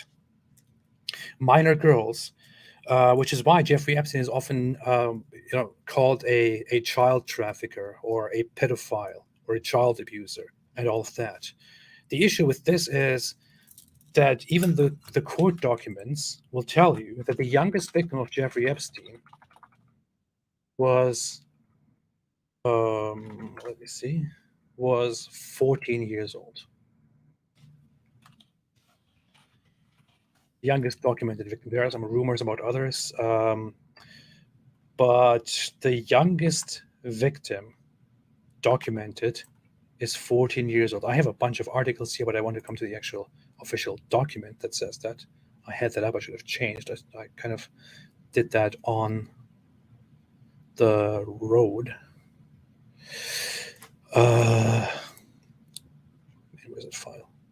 Anyway, I'll probably do a different thing about that. But his youngest victim was 14 years old, and he is therefore known as a trafficker of minors because they are minors. I've shown the evidence before. In Andrew Tate's own words, one of his girls, who became one of his bottom bitches, Vivian, she was 15 years old when he began grooming her. 15 years old. 15 years old. Epstein's youngest victim that we have documented was 14 years old. Andrew Tate's youngest victim, which we hear from his own mouth, maybe there were others, was 15 years old. There's a 1 year difference in their ages. A 1 year difference. If you think Jeffrey Epstein's case is an especially serious one because it's a completely different one because it was little girls, it was minors. I'm sorry. Then if you look at the facts, this is clearly not an excuse because Andrew Tate's victims were as young as 15, while Jeffrey Epstein's victims were as young as 14. There was no difference. And according to the United Nations, agreed upon for decades now, in international human trafficking crimes, if the victim is below the age of 18, it is considered a minor, and the methods become almost entirely irrelevant. We have, out of Andrew Tate's mouth himself, heard that his victims were below the age of 18. We have 17, we have 16, we have 15, and this means that he did groom minors and girls, which is why the Department for Organized Crime and Terrorism is currently also investigating him for trafficking of minors, and they've also announced that they will bring forth charges in relation to that. Well, you know what I also find funny here? Jeffrey Epstein didn't even I can't believe I'm saying this, but Jeffrey Epstein wasn't even as bad as Andrew Tate if you consider some of the issues here, because Jeffrey Epstein, what he did was, so he entices and recruits young girls, 14, 15, 16, 17, or older. He invites them to his parties. He makes them think, oh, look at this. You could work here. You could do lots of different things. He gives them large amounts of money, gives them promises, invites them there over and over again, and slowly makes them get used to becoming more and more sexual and intimidating them, giving them different conditions under which they would kind of regret rejecting further advances and further opportunities and all of that. And then also uses his victims to recruit other victims. But what he does is he just entices them through the promise of work and of company, and he pays them amounts of money. What Andrew Tate did here is Andrew Tate targets women online. He lies to them from the beginning to the end. The entire time he targets them, he specifically chooses weak targets, tests if they would be obedient or not, promises them a special relationship, a special marriage, says we're going to get married one day and we will have our own house and all of that. All of this just for the sole purpose of making money for him, of becoming his slaves and working for him. And then he uses his bottom bitches, his employees, to threaten his victims, to come up with things like fake debts and all of that, to make them work for him. So I don't know. I mean, I don't know if it's if it's just me, but if you look at the methods, you could say that Andrew Tate was even worse than Jeffrey Epstein in how he did all of this, in how he treated his victims, in how he recruited them, in terms of being extremely dishonest. Jeffrey Epstein wasn't even as dishonest as Andrew Tate is.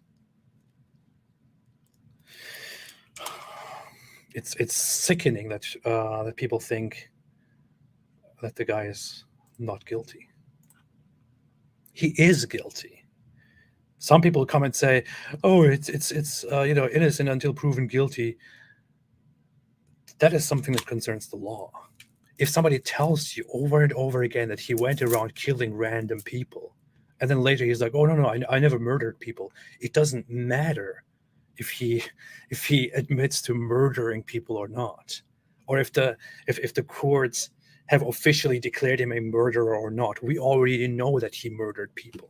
What the courts will do eventually is to put him on trial, give him a chance to defend himself and to explain himself, and then to judge. That's what happens. We already know that he's a murderer because he already said before that he went around randomly killing people. And that's what happens with Andrew Tate. He went around bragging about his trafficking for years. He snitched on himself on camera like an idiot because nobody told him that what he's doing is actually a crime. Later he found out, oh, wait a minute, this is a crime. Okay, no, I never said any of those things that I said in the past. Well, it's too late, man. It's too late. You already said it. And we all know it. You can't go to court and say, well, you know what? Yeah, I did these things, but I didn't know I didn't know it was a crime.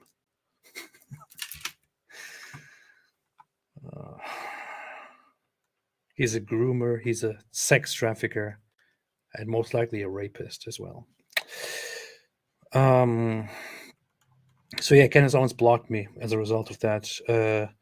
Some others joined in, like Zuby, a person who, in my opinion, was always kind of liked Kenneth Owens, who doesn't add anything to the actual conversation, but just becomes relevant because she happens to be black and conservative, and then she becomes the token black conservative in the community, and doesn't actually say anything that somebody else hasn't already said. He is another grifter. He also joined the ranks of people who defend Andrew Tate, despite all the evidence. And he has also started blocking people who point out the crimes of Andrew Tate. And yeah, I don't know, man. That's all just a huge mess. Kenneth Owens is also one of those people who frequently, whenever a woman comes out and accuses somebody else of rape, the first thing she does is to jump to the defense of the accused rapist before even hearing the facts, before hearing anything. And then she uses this to appeal to the crowd of people who say, you know, women can accuse anybody today, and it doesn't even matter if they're telling the truth or if they're lying.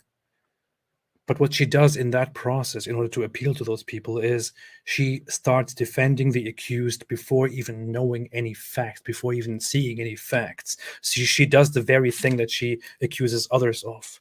She takes a position without knowing anything, and she immediately starts defending the accused rapists and immediately digging into the accusers and how they are probably lying.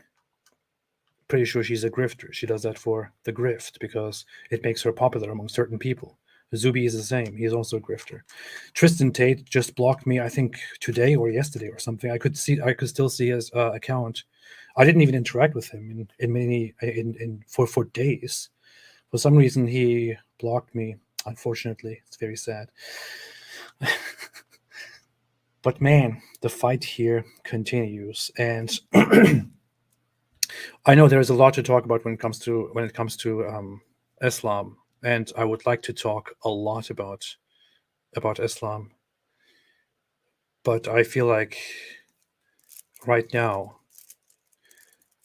the whole Andrew Tate thing is a cultural emergency. Whenever I see somebody defend him, it makes my blood boil. I genuinely become extremely angry and just want to drop everything and focus on that. And I will probably continue doing that until enough people know, and until he goes to prison and rots in prison together with his brother. These guys are together a huge pile of shit, and I hope they go to prison and rot there. Yeah, anyway. Okay, I think that's all I have to say right now. So let's see. Let's see. Super chats. Super duper chats. People forget Hitler flirted with Mohammedanism. I often try to remind people of that, but Hitler actually was very fond of Islam. He said, "Why did it have to be Christianity with its meekness and flabbiness? Why not Islam?" Sal Willis said, "Wish I could listen live, but I'm at work and surrounded by religious cooks. Glad I have something fun to watch afterward to regain my sanity. Thank you for your work." Thank you. I appreciate it. Enjoy your time, which really sounds amazing. Yeah.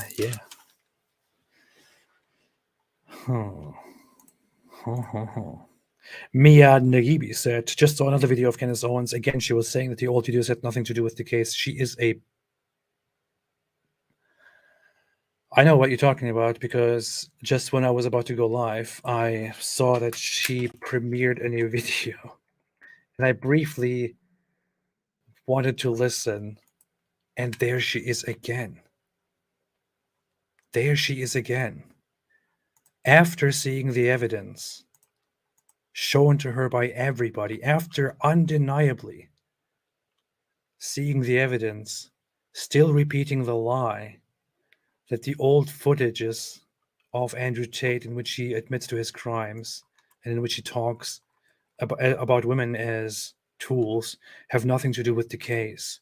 She knows that this is not true. She has been shown evidence of this very clearly. She knows that is false, but she comes and says it again.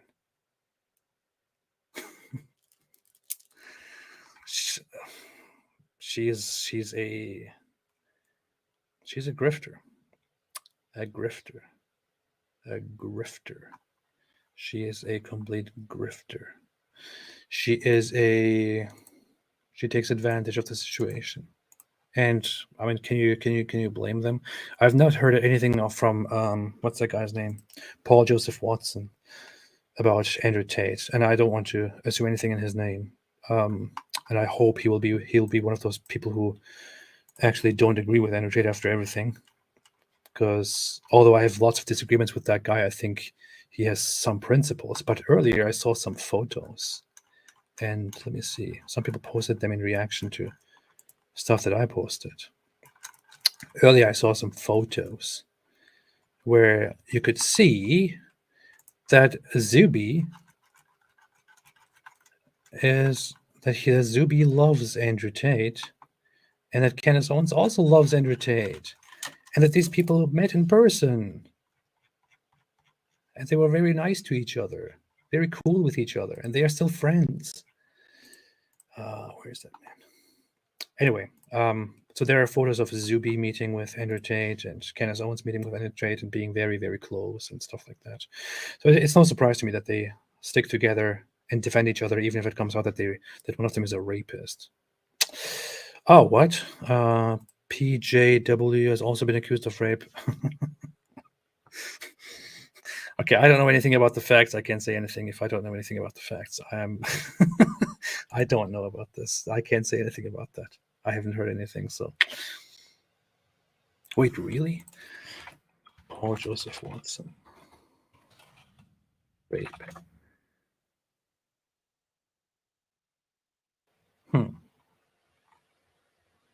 I don't know anything about this. Police is investigating YouTuber Paul Joseph Watson following accusations made by multiple women. Are you kidding me? Wow. Okay, I always thought that he had some really crazy, messed up ideas. And that said, wow, man. I thought he's kind of a funny guy and a guy with some principles, as I just said. Okay, I don't know anything about this. I don't know about the facts on this stuff. I don't want to talk about something that I just found out and I'm just reading about. But yeah, I see some articles, some reports of police investigations against Paul Joseph Watson over rape allegations. Some of them very recent and some of them quite old. But I'm not sure. I can't say anything. I will not comment on something that I don't know anything about. So can't do that. But thanks for letting me know. I will check in a little bit. The informed infidel said, blocked for being too good a prophet, so she blocked you. I know, right? I even messaged Zuby earlier and invited him to have a conversation with me about the whole Andrew Tate thing. Since he defends the guy so much, I thought maybe he would like to talk about it, but I don't think he will actually respond. He might even block me because I'm questioning his wonderful friend. Well, let me see. So much content nowadays is just reaction. I'm just seeing if he did anything else in response. He did not. Candace Owens. Can this ever get worse? Candace Owens published a 1-hour video to deal with that whole thing again and to defend Andrew Tate once again. Investigates Andrew Tate's a victim. I have made up my mind. And you know what? I bet what she does here in the video is to completely disregard all of the evidence brought to her and to focus on the victims again. Okay, when I was traveling just 2 days ago, when I was with Andrew Tate, I brought up something. I said, you know, this porn star Mia Khalifa, she's very, very infamous, and a lot of people hate her, and a lot of conservative people will respond with hate toward her if she is brought up as an influencer or something like that.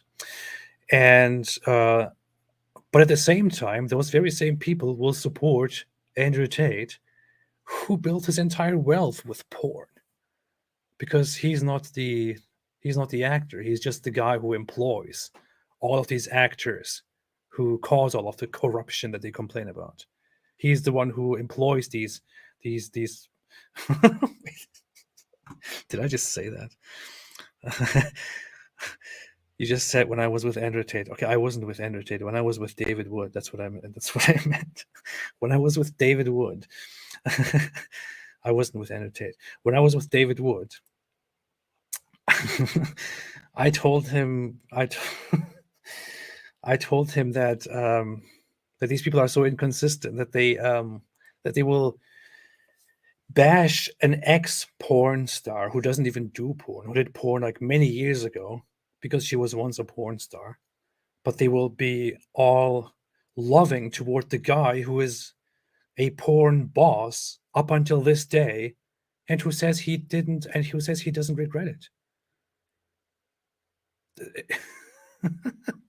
$4,000. Let me see. I just want to have a quick look at this. Happy Thursday, everybody. We are almost at the end of the week. Question of the day today, really for ladies. Should we be taking relationship or marriage advice from former porn stars or current OnlyFans models? Do you think that might warp their perception of relationships in any way?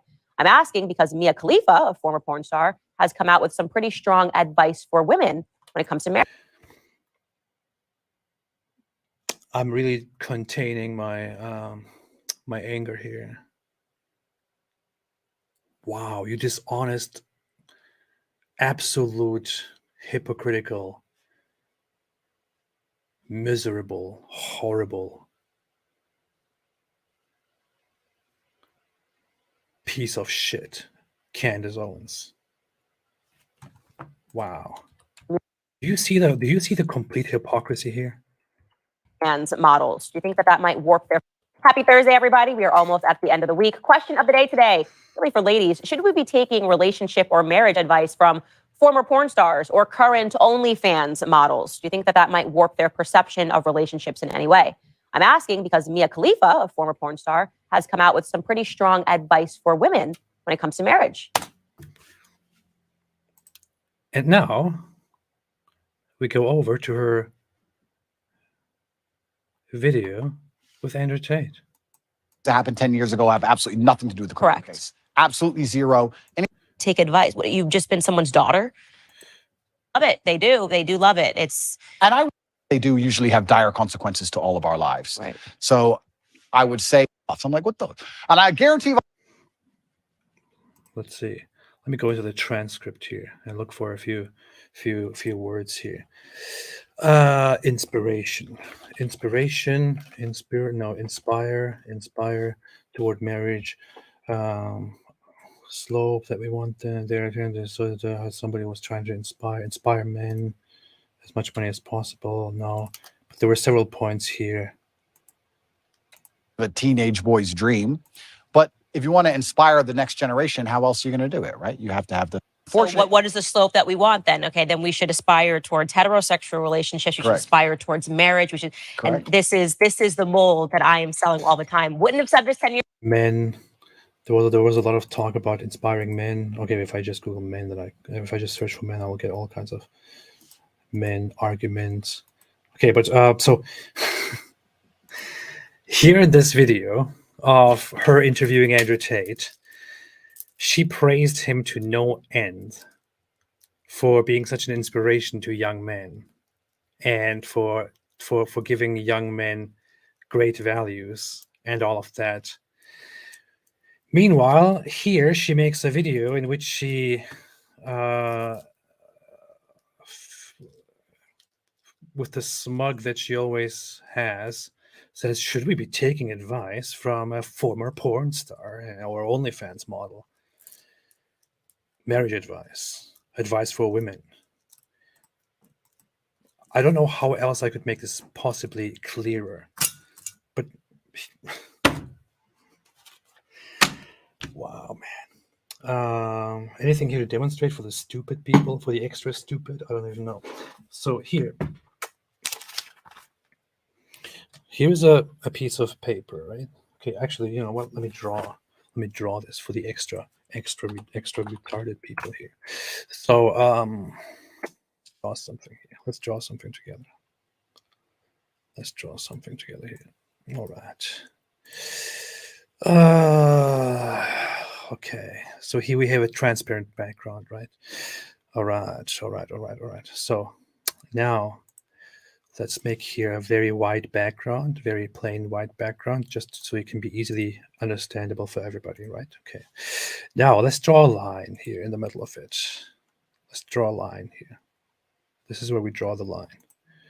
Let's do a line here. You have a line here in the middle, right? Here's a line. Actually, make it very, very nice here. Here's a very nice line. Okay, so here we have a plain white background, right? And here we have a line in the middle. This line here is made to separate two things from each other. Here's another line here. Now, here we have Mia Khalifa. Okay, here we have Mia Khalifa. Okay, it's good enough. Here we have Andrew Tate. All right, here we have Andrew Tate. Mia Khalifa and Andrew Tate. Now, what we're doing here is we're figuring out if these two people are suitable as people who give advice to young people or to other people in terms of, you know, marriage and relationships and all that, according to Candace Owens. By her standards. Now, Mia Khalifa, what did she do? She acted in porn. Acting in porn. Okay. What else did she do? What did Candace Owens just say? Model on OnlyFans. Okay. It's big enough. Hope it's big enough so that especially those stupid people like Candace Owens and those who agree with her can read it and can make out what this means. All right, so this is what Mia Khalifa did, as she just told us, and this means, of course, that she should not be listened to when it comes to values and marriage and all that. Sorry, Peltha, Mia Khalifa spoke in Harvard. That's actually not true. She spoke at the Harvard, whatever it's called, Harvard something society. That has actually nothing to do with Harvard. So that's just a society where people who go to Harvard gather and where they organize speakers. So she spoke there. She didn't speak at Harvard. That has actually nothing to do with Harvard, just to point out that difference. All right. I'm not saying anything. I'm not saying anything about whether Mia Khalifa should be giving us advice or not. I'm not saying any of these things at all. I am not here to express my opinion on this stuff. My opinion is completely irrelevant to the issue here. What we are doing right now is we are observing this from Candace Owens' perspective, by her standards. Mia Khalifa is acting in porn, and she's an OnlyFans model, right? Andrew Tate, did he act in porn? Newsflash, he did. He did. Acting in porn, yes. Did he model on OnlyFans? I'm not sure, although there is a photo of him sitting there with his legs spread and his penis out there, and it's kind of somehow posted on social media right now. I don't know, but I don't know where he posted that. Maybe that was on Grindr. I don't know, model on Grindr, maybe. I'm not sure, but he probably modeled online, modeled naked. Let's say, okay, let's change this, model on OnlyFans. Maybe since that's the issue, I don't even know if Mia Khalifa modeled naked on OnlyFans, but here, Andrew Tate modeled naked. Okay, let's say modeled online. Here, I know you saw it. I didn't want to see it, Black Angel. I didn't want to see it. I just saw, I saw a photo that was going around of him sitting there with his legs spread and the genital area blurred, and I didn't want to look at it very much anymore. Not even at the blurred version. It's very disturbing to me to see Andrew Tate posing naked on social media. The hero of our generation. So acting in porn, model on OnlyFans, modeled online. Okay. Act in porn. Let's do that. Okay. I'm not paying attention to anything here, but I'm just trying to make it as succinct and correct as possible. What else did Andrew Tate do? Oh, Andrew Tate. Oh, what did he do? He employed people. He employed a lot of people. He made women act in porn. Oh, wow. What else did he do? Made women model on OnlyFans. Can't even type right now. I can't see the end. Here, OnlyFans. What else did he do? What else did he do? Turned women into sex workers. That's what he did. Women who didn't even want to be sex workers. Women who never had any interest in sex work. He turned them into sex workers by lying to them.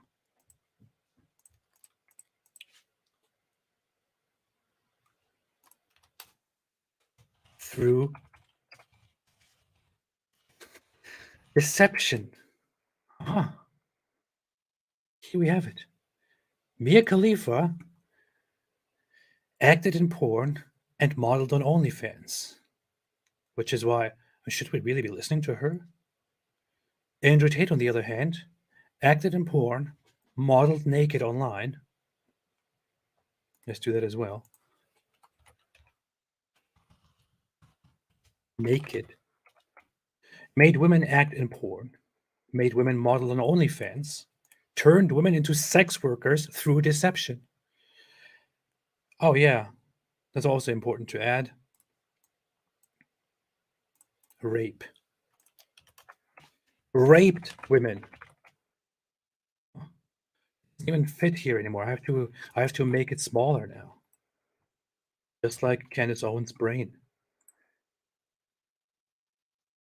So I have to make it smaller here. All right, so this is what we have here. But somehow it's very questionable if we should indeed listen to Mia Khalifa on marriage advice and all of that. God, I can go on forever. I know. Sold drugs. We can add that to this. Pretending to be disabled. What is that about? I don't know. Tate thinks books are for losers. I know, but that's not as relevant here right now. Mia Khalifa has a degree. Well, Andrew Tate has a PhD, pimping hoes degree, as he calls it. So, what's the difference here? Plus, sold drugs. What else? Andrew Tate also pretended to be one of his cam girls and then stole and then basically scammed people out of their savings and their wealth and all of that. So here we have on one hand Mia Khalifa with very little text, just two things: act in porn and model on OnlyFans. And here we have Andrew Tate, act in porn, model online naked, made women act in porn, made women model on OnlyFans, turned women into sex workers through deception, raped women. That's just as sold drugs. But you can't see that anymore, of course, because we don't have enough space left here. Then we can go on here. You can't see any of the rest of this on the screen here anymore because it's too small. Scammed people. Admitted to being a liar and a cheater. And so on. I don't know. I'll just continue. Let's see if I can make this smaller than even Candace Owens' brain. Then maybe we can fit this on here. Yeah. All right. And so on. So anyway, long story short, Mia Khalifa is not suitable for, we shouldn't listen to Mia Khalifa when it comes to life and marriage advice because she acted in porn and did OnlyFans modeling. But we should listen to Andrew Tate because he acted in porn and modeled online naked, made women act in porn, made women model on OnlyFans, turned women into sex workers through deception, raped women, sold drugs, scammed people, admitted to being a liar and a cheater, and so on.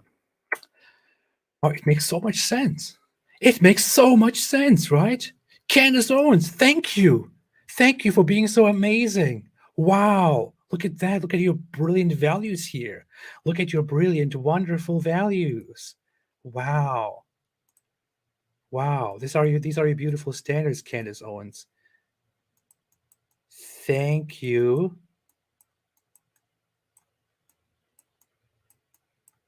Can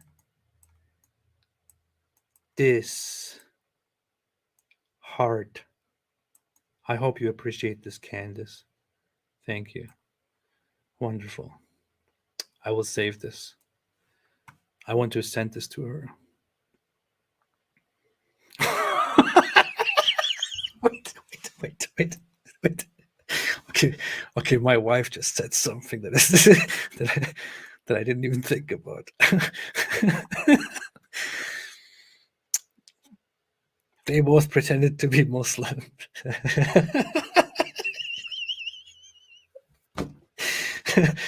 Mia Khalifa pretended to be Muslim.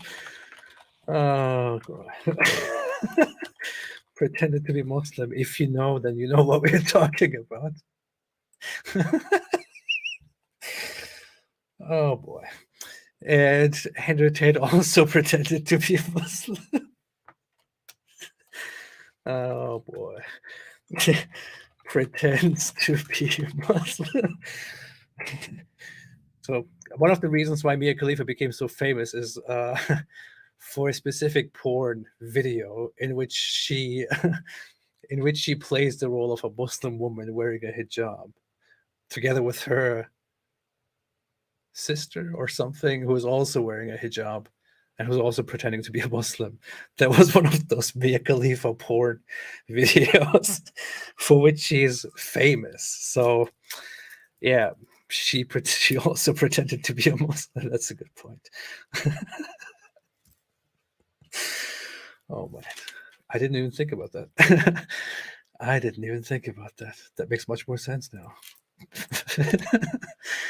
Oh, boy. That's good. Here, wonderful. Oh, man. There is the consistency of Candace Owens. Fantastic. Oh man. And Dean from the Infels and Mia has actual talent. You can discuss about that. That's a matter of taste. I will not get into that now. So, oh boy. Years ago, I was. That's what we have. That's what we have.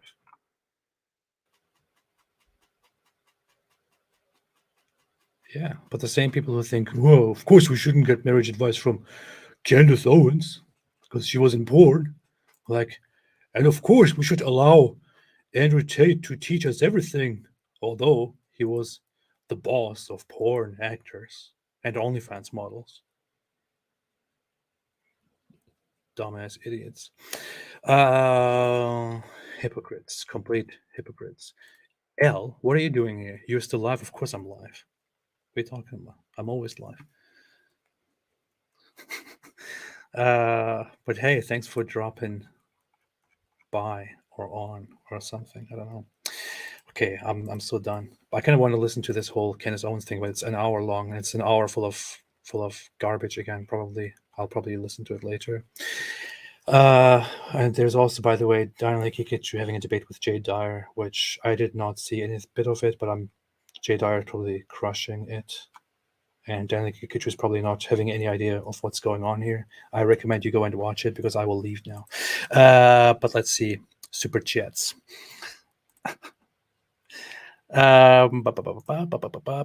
She protects him because same kind of manipulator. She thinks she will be the next person to be exposed. She's saying nothing to see here, or she's next.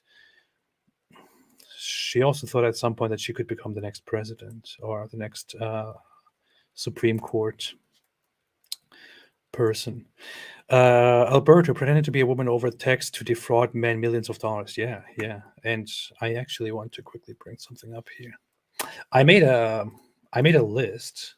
I made a playlist on my channel. Innit? Where I posted a bunch of videos from Andrew Tate, which I called the Andrew Tate Files, which should be now on my channel page as well, where I included a bunch of stuff that Andrew Tate said.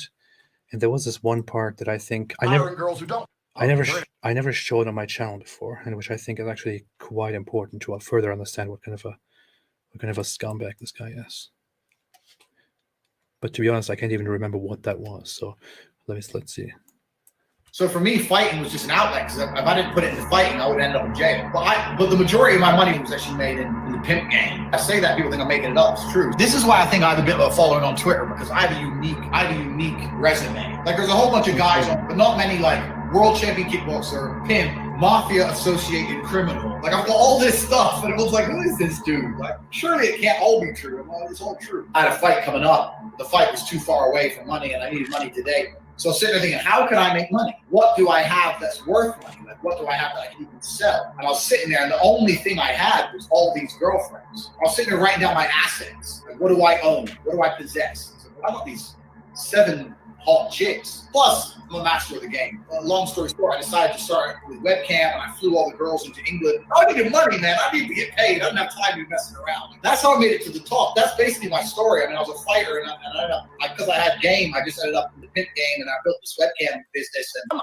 I'm training these girls, and it got to the point. There was a video where he said that he's a liar, that you shouldn't trust him. Damn empire. I'm taking over. So what I did is I unplugged their keyboards and plugged a new one in from me behind the screen. Chicks would sit there and hit a keyboard that wasn't plugged in, and me and my brother would do all the talking. The girls were just famoosers, just laughing and doing this, and they were talking to fucking ice cold hustlers. We were taking their money, all of it.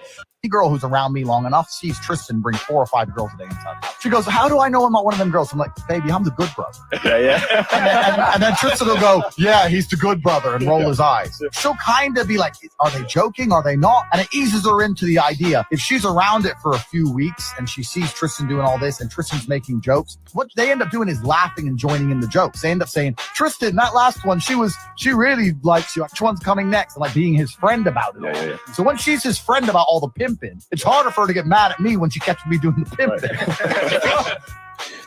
Can you believe what kind of a? I don't get it. It's one thing to be such a complete scumbag, right? And to brag about basically deceiving women and being like, "Oh no, you're not gonna be one of those people." You know, I won't do that to you. But then to actually go on a podcast and talk about it and brag about it on camera, a podcast episode which will be published to thousands of people with some guys out there who think it makes them real men to sit down and talk like this, a bunch of bastards who should just not seek the continuation of being a living being. Them coming together and laughing about this, bragging about this stuff. It's one thing to be so disgusting. It's one thing to be so despicable. It's one thing to be such an asshole. But it's another thing to be such an idiot, such an imbecile, such a moron, that you go out there and go on camera and laugh about this stuff and brag about it. Ha ha ha ha! We are such tough men. We are such amazing pimps. Look at it. We deceive these women, and they actually think it's not going to happen to them. Guess what? It is going to happen to them. That's what makes us men. That's how great we are. You fucking idiots. How much would you give them? Can you give us an idea of like how much money you were pulling on? Because I've seen you listen to this part. You tweet shit about guys sending your girls like $1,000, $5,000 in cash just as a one-off. Yeah. And I know how desperate guys are. Like what kind of turnover were you talking? And what kind of percentage would you give the girls? Okay, so my best girl would do about $14,000 a month. Oh my God. Sean, we're in the wrong gender. Maybe. And how much? Is it 14 or 40? 40. Oh, Christ. Gee. At this point, when you hear this, you're like, oh, so the women would also make a lot of money, right? $40,000? The woman makes $40,000? Wow. But hey, there's a twist to it. Jesus. And I give her $1,000 a week. I give her $1,000. Okay, so that's generous. I mean, that's so she gets $1,000 a week. She gets free rent. She ain't got to worry about nothing. If I travel or we travel, I pay for everything, whatever. But $36,000 a month, I'm keeping. There's a twist. There is the twist. He deceives these women into becoming one of his cam girls, the women who come in all shy and kind of scared and thinking, oh, okay, I just found out that you're doing this, and I'm not one of those girls, right? And then, of course not. But then slowly they are turned into those under different methods. And then they are trained to work 12 hours a day and forced to continue working, intimidated with violence, with false debts, and this and that. And then he brags about, well, they also make money because I give them $1,000 a week. And I keep all of the rest that they make, $36,000. I keep the $36,000 and I give her $1,000 a week. Generous. She should be happy. Good luck in court. Good luck in trial. Good luck in prison, Andrew Tate. Good luck in prison. I will celebrate the hell out of this when you are convicted. I will celebrate like crazy. I will party. Oh boy. Asshole. Hey, who's this? David. David, why are you not here, man? I sent you a message earlier. I said, let's go live together. Come join for like 2 minutes, I said. Why are you not here? Why are you making a super chat? Say hello to David, everybody. David Wood, you probably don't know who this is, but David Wood is a friend who sometimes also makes videos and who sometimes also goes live. But David Wood just made a $100 super chat. Thank you, David Wood. And said, AP and I made some high caliber videos this week. We know. I already told everybody. I already told everyone, David. I even showed some photos of us doing some high caliber videos. But it's going to be glorious once we see the actual videos. It's going to be amazing. Hey, David, if you have some time, I think you should just hop on and tell people something. I don't know, or maybe don't. Anthony Lafleur said, "Det är nicht himself he paid the price, AP." I know, yeah, and he will pay the price. He will trade it. Send me a link. I already sent you a link. What are you talking about? I sent you a message with the link. Check your messages. Wait, I'll send you an email, since you probably don't know how to use messages. I will send you an email because you're an old man who still communicates only through email. And give me a second. Where's that? Where's your email? All right. I sent it to you, David. I sent you an email, David. Wow. Okay. Wow. And that was your best girl. What was your worst? Well, bro, I had some.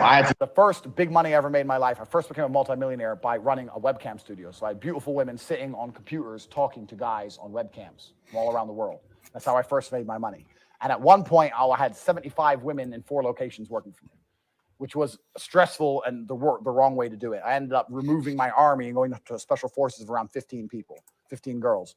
And me and my brother made a lot of money doing that. But the PhD course, the Pippin Ghost degree, was... You know what? What I should do at this point? I should put my own compilation together, or just take this, and I should have this play live on my channel 24/7. I think I can do that. This is just going to play in a loop all the time. All of the evidence, all of the self-snitching, and people can always come on here and look at it.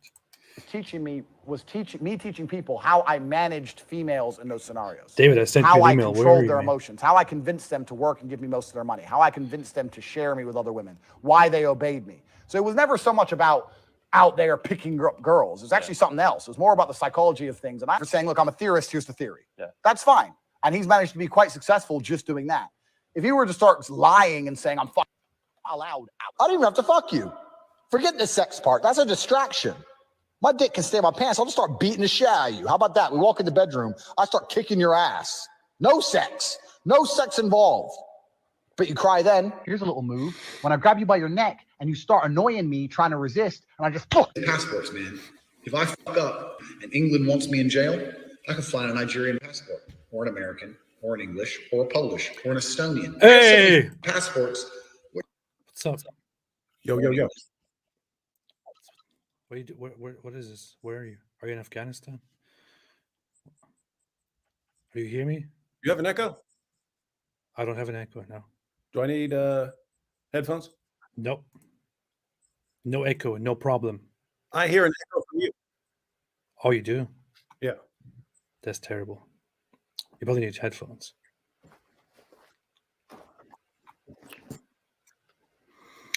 Unicorn just said this makes my stomach turn as soon as you came on the stream.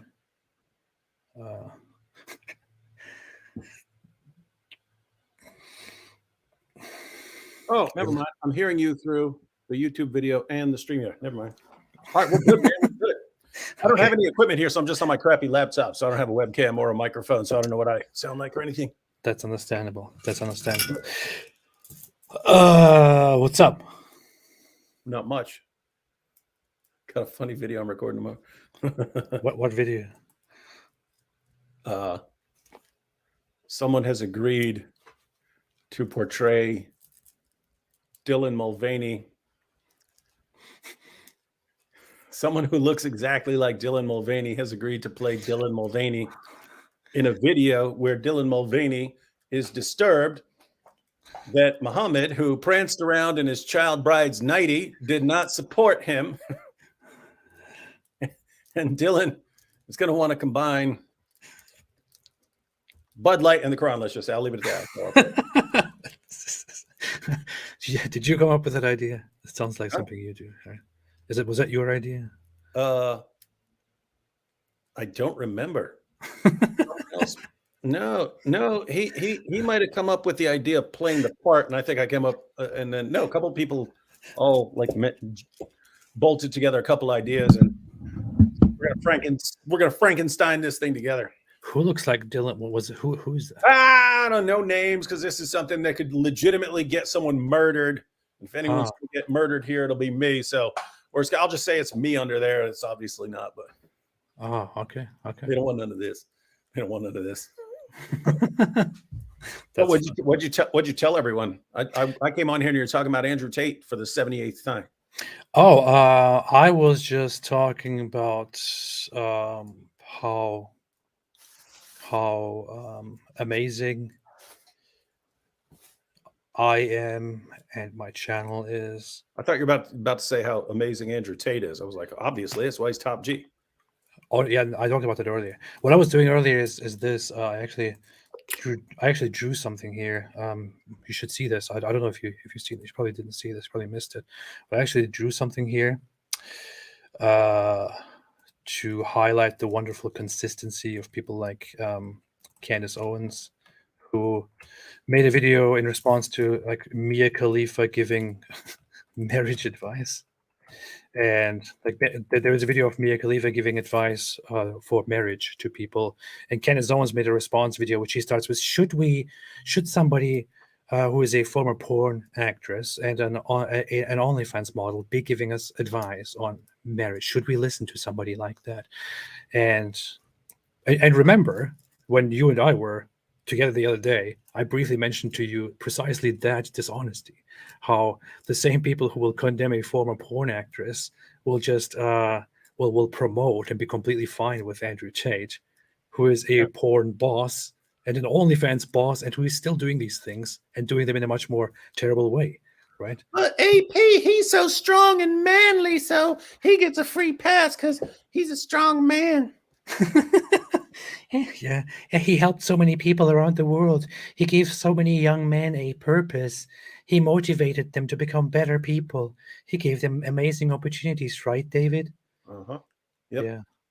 Yeah. So I was just talking about this stuff. And then my wife brought up that they both have one thing also in common, which is that they both pretended to be Muslim. And I'm not sure if I want to further expand on that at this point.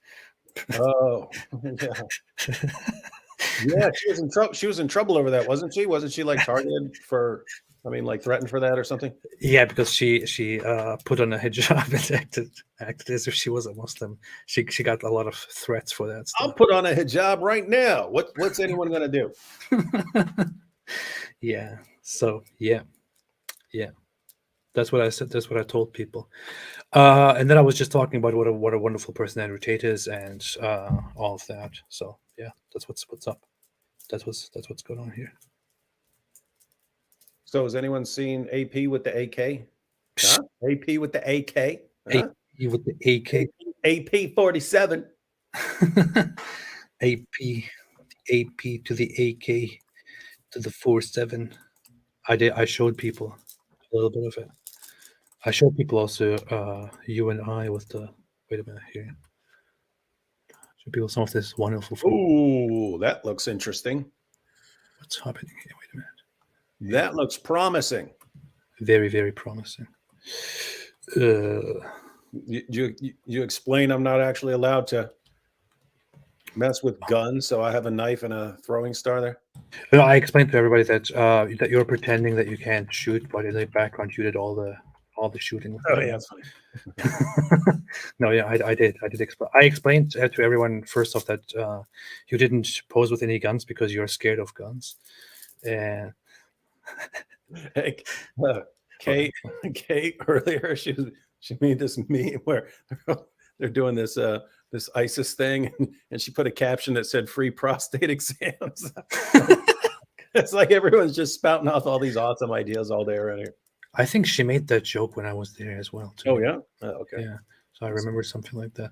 And then she also said something like that we should have an anti-Islam sign with our fingers, which should be, instead of up, it should be down. So Oh we should yeah, just down. post with down or something. So, I don't know. Interesting ideas.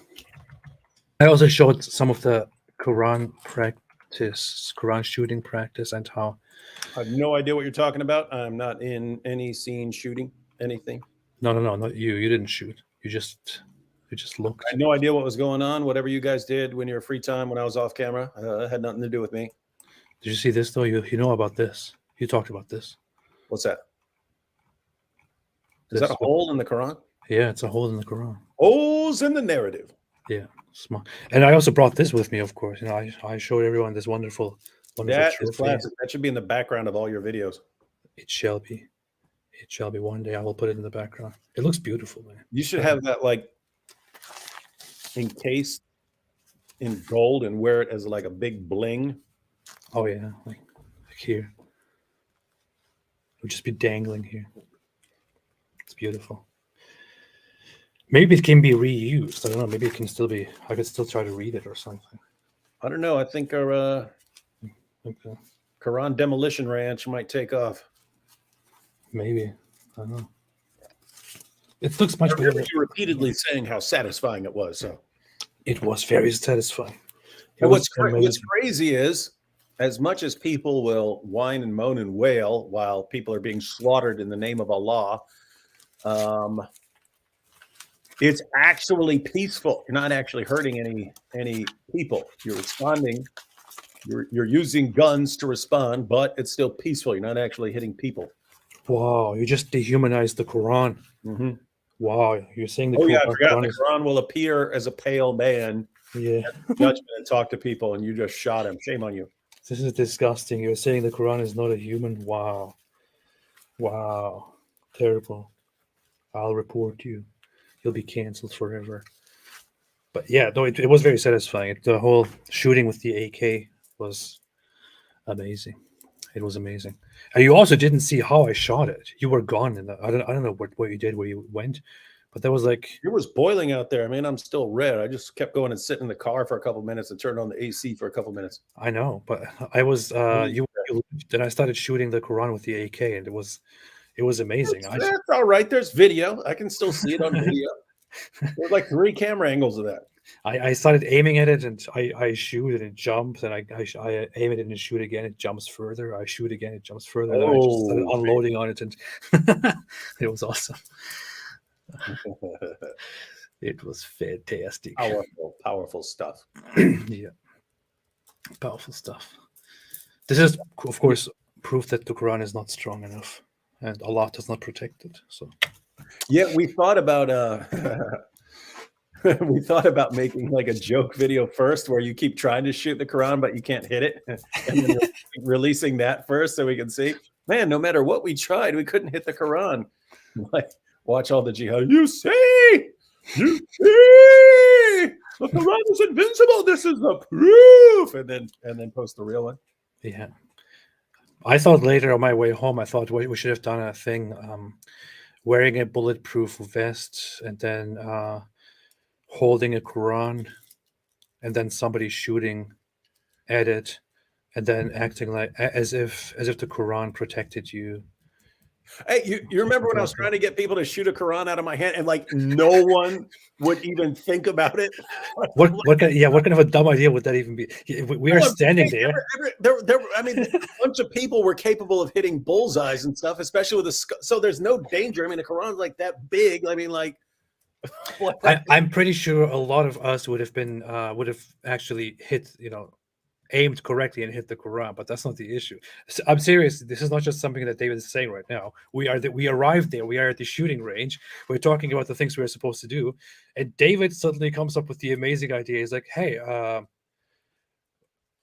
about we? I hold the Quran. I put it here, on my hand, and you guys shoot at it. And everyone was like, what? No. And he's trying to convince us that this is a good idea. How would that not be like the awesomest video ever?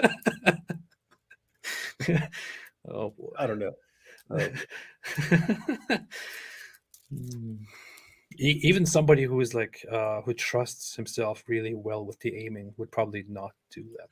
I mean, because someone who, you know, who's got a gun with a scope, I mean, there's no real risk that you're not going to hit. I guess that the only concern is like maybe a little piece of the bullet flies off and hits something, or I don't know. I don't know what they're worried about. Yeah. Yeah. So yeah, that's what happened. Hussein said psycho. I don't know who you're talking about. Talking about probably me. Talking about you shooting the Quran. The heck? Yeah, terrible. Yeah. So anyway, that's what's up. But yeah, you're because we're coming up with various ideas of like body armor and stuff. I'm not even allowed to wear body armor because I'm a violent convicted felon. But we came up with multiple ideas today for variations. But I'm gonna get like what I'm gonna do and what I can inform everyone right now. Elle's gonna help me here. We're gonna print up a T-shirt that's got all over it Quran pages all over the T-shirt, and in the middle right here it's gonna say "Checkmate, jihadis." What? Checkmate, jihadis. You can't shoot me without shooting the Quran. And you'll go to hell. So I'm safe. Oh man. Oh, and then someone came up with the idea, like, what if I just tattooed Quran verses all over me? Like they could never hurt me. Oh boy. Fun That's time, amazing. man. That's amazing. That's amazing, man. Anyway, so I was live here for almost 3 hours now, and then you come in out of nowhere. Anyway, I'm gonna leave now. Yeah. I'm gonna leave now. Oh, wait a minute. I quickly want to play something here before we leave. What is this? What, are you going to block them all? They can't stop me traveling. There's always a passport I can pull out. There's always a driver's license I can pull out. If you ban one, I've got another one. I've got bank. Am I a bad stating? Like, I have literally business. It's kind of what it is. And don't forget, my girls were making us money too. Don't forget that. I'm just saying. What, you think I was just what? Losers. My customer base was losers. Like someone like me would never do that, but that's why I could run a business like this. If you have an interest in webcam girls, an interest in pornography, an interest in masturbation, you're never going to make money doing this. You have to be a guy like me or you're never going to pull it off. The gayest thing you can do is buy pictures of a chick's tits. Every single girl who's making huge money on these platforms are doing it either for a man or by the direction of a man. So all the money you spend on girls online. What? Or you're actually talking to a man in the case of Andrew Tate. But no, look at him. You can tell by his look here. This is recent, right? This is not from 10 years ago. Yeah, I'm pretty sure this was recorded several years ago. And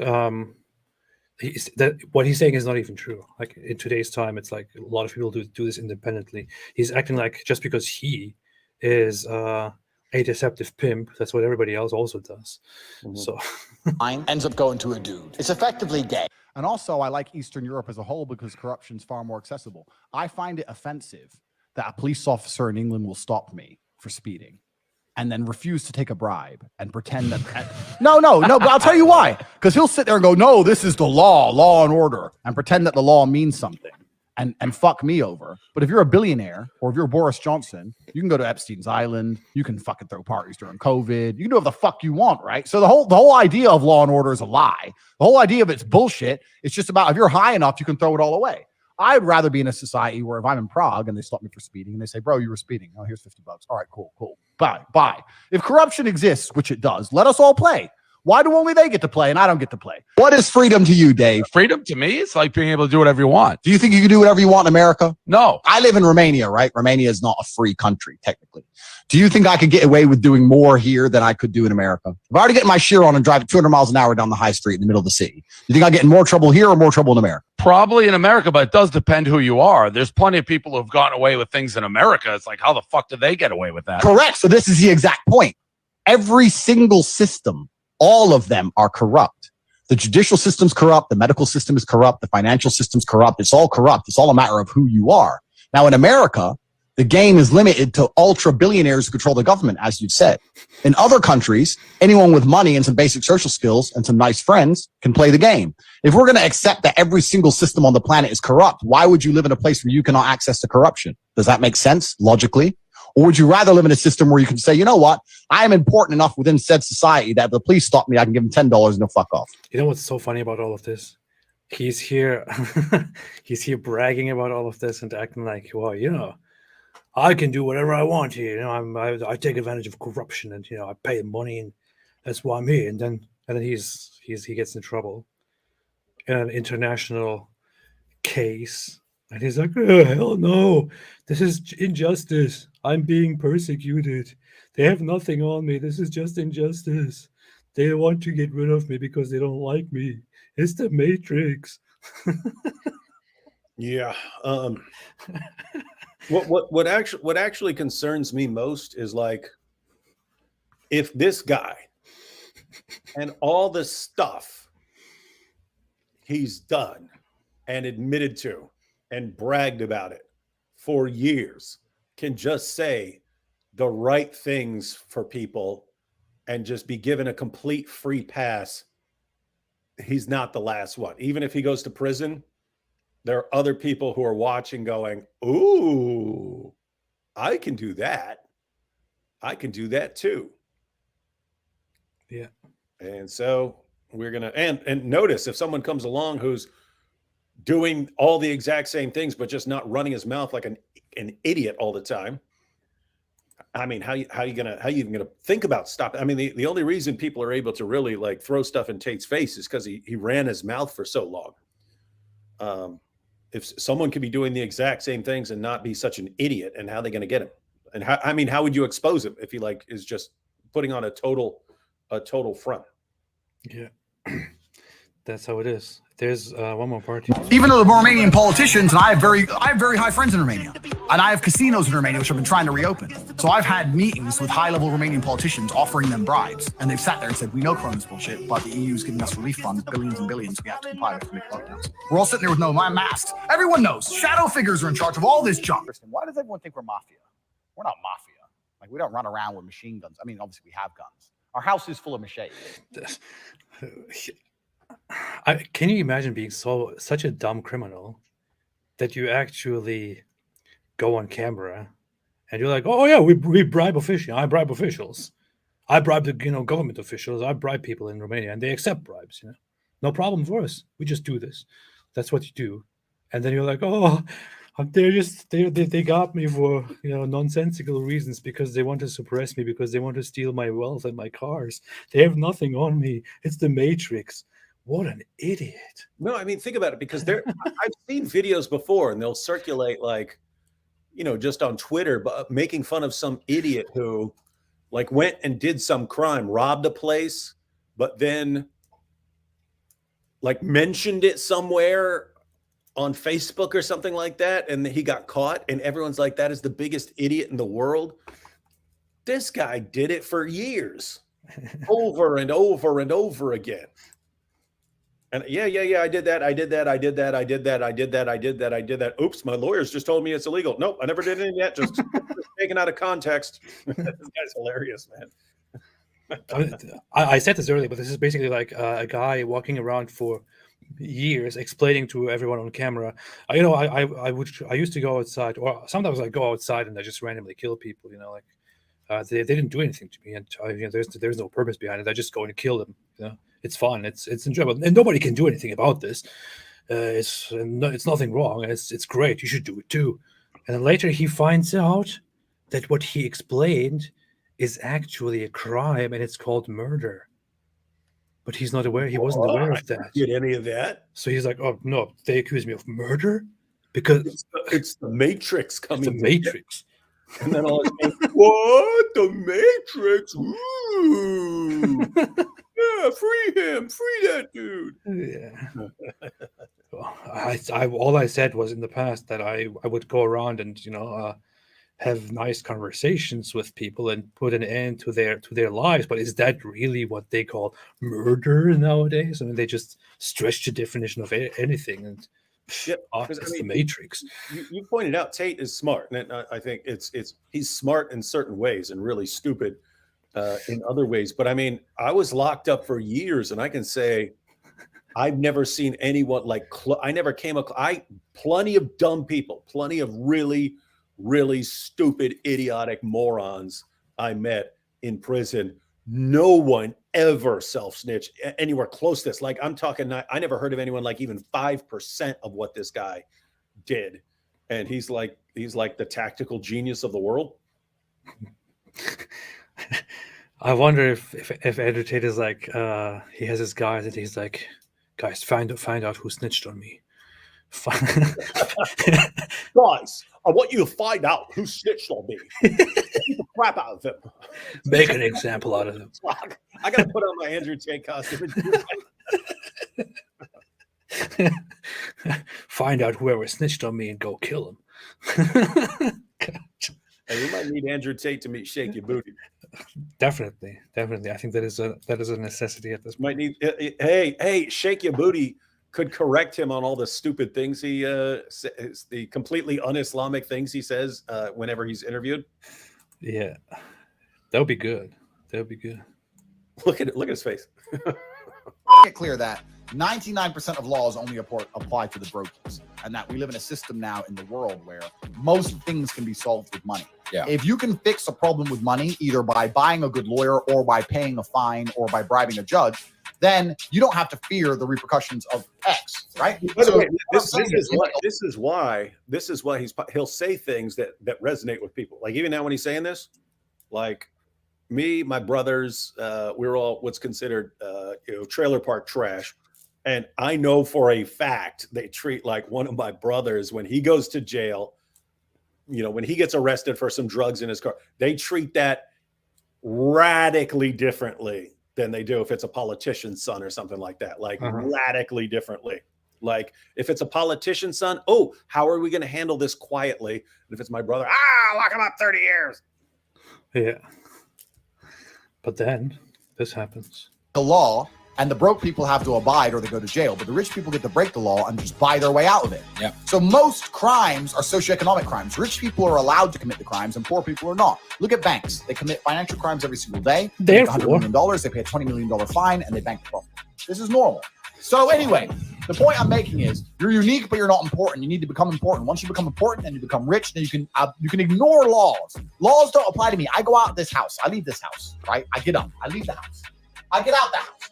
I do whatever I want. Because if the police come and say you're not allowed to do that, I'll say, call my lawyer or give me a fine. Yeah. Either way, you ain't going to do shit. I'm going to be on the next Emergency Live sitting there with the blicky, with the diamonds, talk about Scott Adams' wife. You cannot stop me. How did that go, Andrew? I so hope they play that in court at his trial. Just like looking at him like, are you stupid, son? Are you really this stupid? There was his lawyer actually gave a statement to the press because they asked his lawyer. They said Andrew Tate made many statements in the past on public videos where he accused the Romanian government of being corrupt, of saying that they could do nothing to him, and his lawyer said, my client made a lot of stupid statements in the past, but it didn't mean anything, and he's aware of that now, and he's changed now, and stuff like that. But he actually used those words. Your Honor, Mr. Tate was just talking about dating. He was talking about dating and the struggles of maintaining a relationship while having a perfectly legal webcam business. That's all he was talking about the entire time.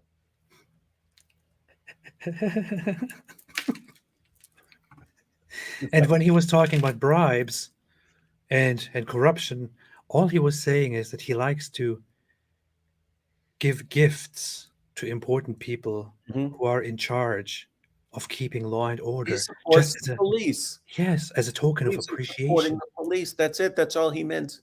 That's all he meant. There's no need to treat this as a crime, Your Honor. I've said before, I mean, it's his followers who are screwing him, right? When he says absolutely anything and he makes up the most idiotic story ever made and he gets a free pass on it. You could toss Tucker and Candace Owens there, right? So if he gives the most insanely idiotic explanation for a clip right when it's played, and then it's just completely accepted, his ridiculous explanation, that continues the same thing that his followers do to him, where he's being programmed and hardwired to think he can make these insanely idiotic defenses of things and be believed. Yeah. And he's going to walk into court thinking, oh, this is how it works. I just say, here's what I was really doing. And nope, it's going to work. And yeah, it's not. And then going to find out. And once the conviction is read out, and once they take him away and put him in prison, he'll be like, "Oh, they've got nothing on me. It's got no evidence, nothing. It's the Matrix. It's the Matrix. Nothing. I didn't do anything. Everybody knows I'm innocent." And one day it will all come out after my 10-year, 20-year prison service sentence. Everyone will know that I'm innocent. This will just continue forever. It's great. Anyway, Dave, I'm leaving. I'm tired. Good. I'm leaving too. Okay. All right. Thanks everybody for joining, and thanks everybody for watching. And have a fantastic day as top gastrointestinal tract. Thanks everyone for joining. Have a fantastic day. And as always, what does the friendly guy always say? Stay away from Islam. Stay away from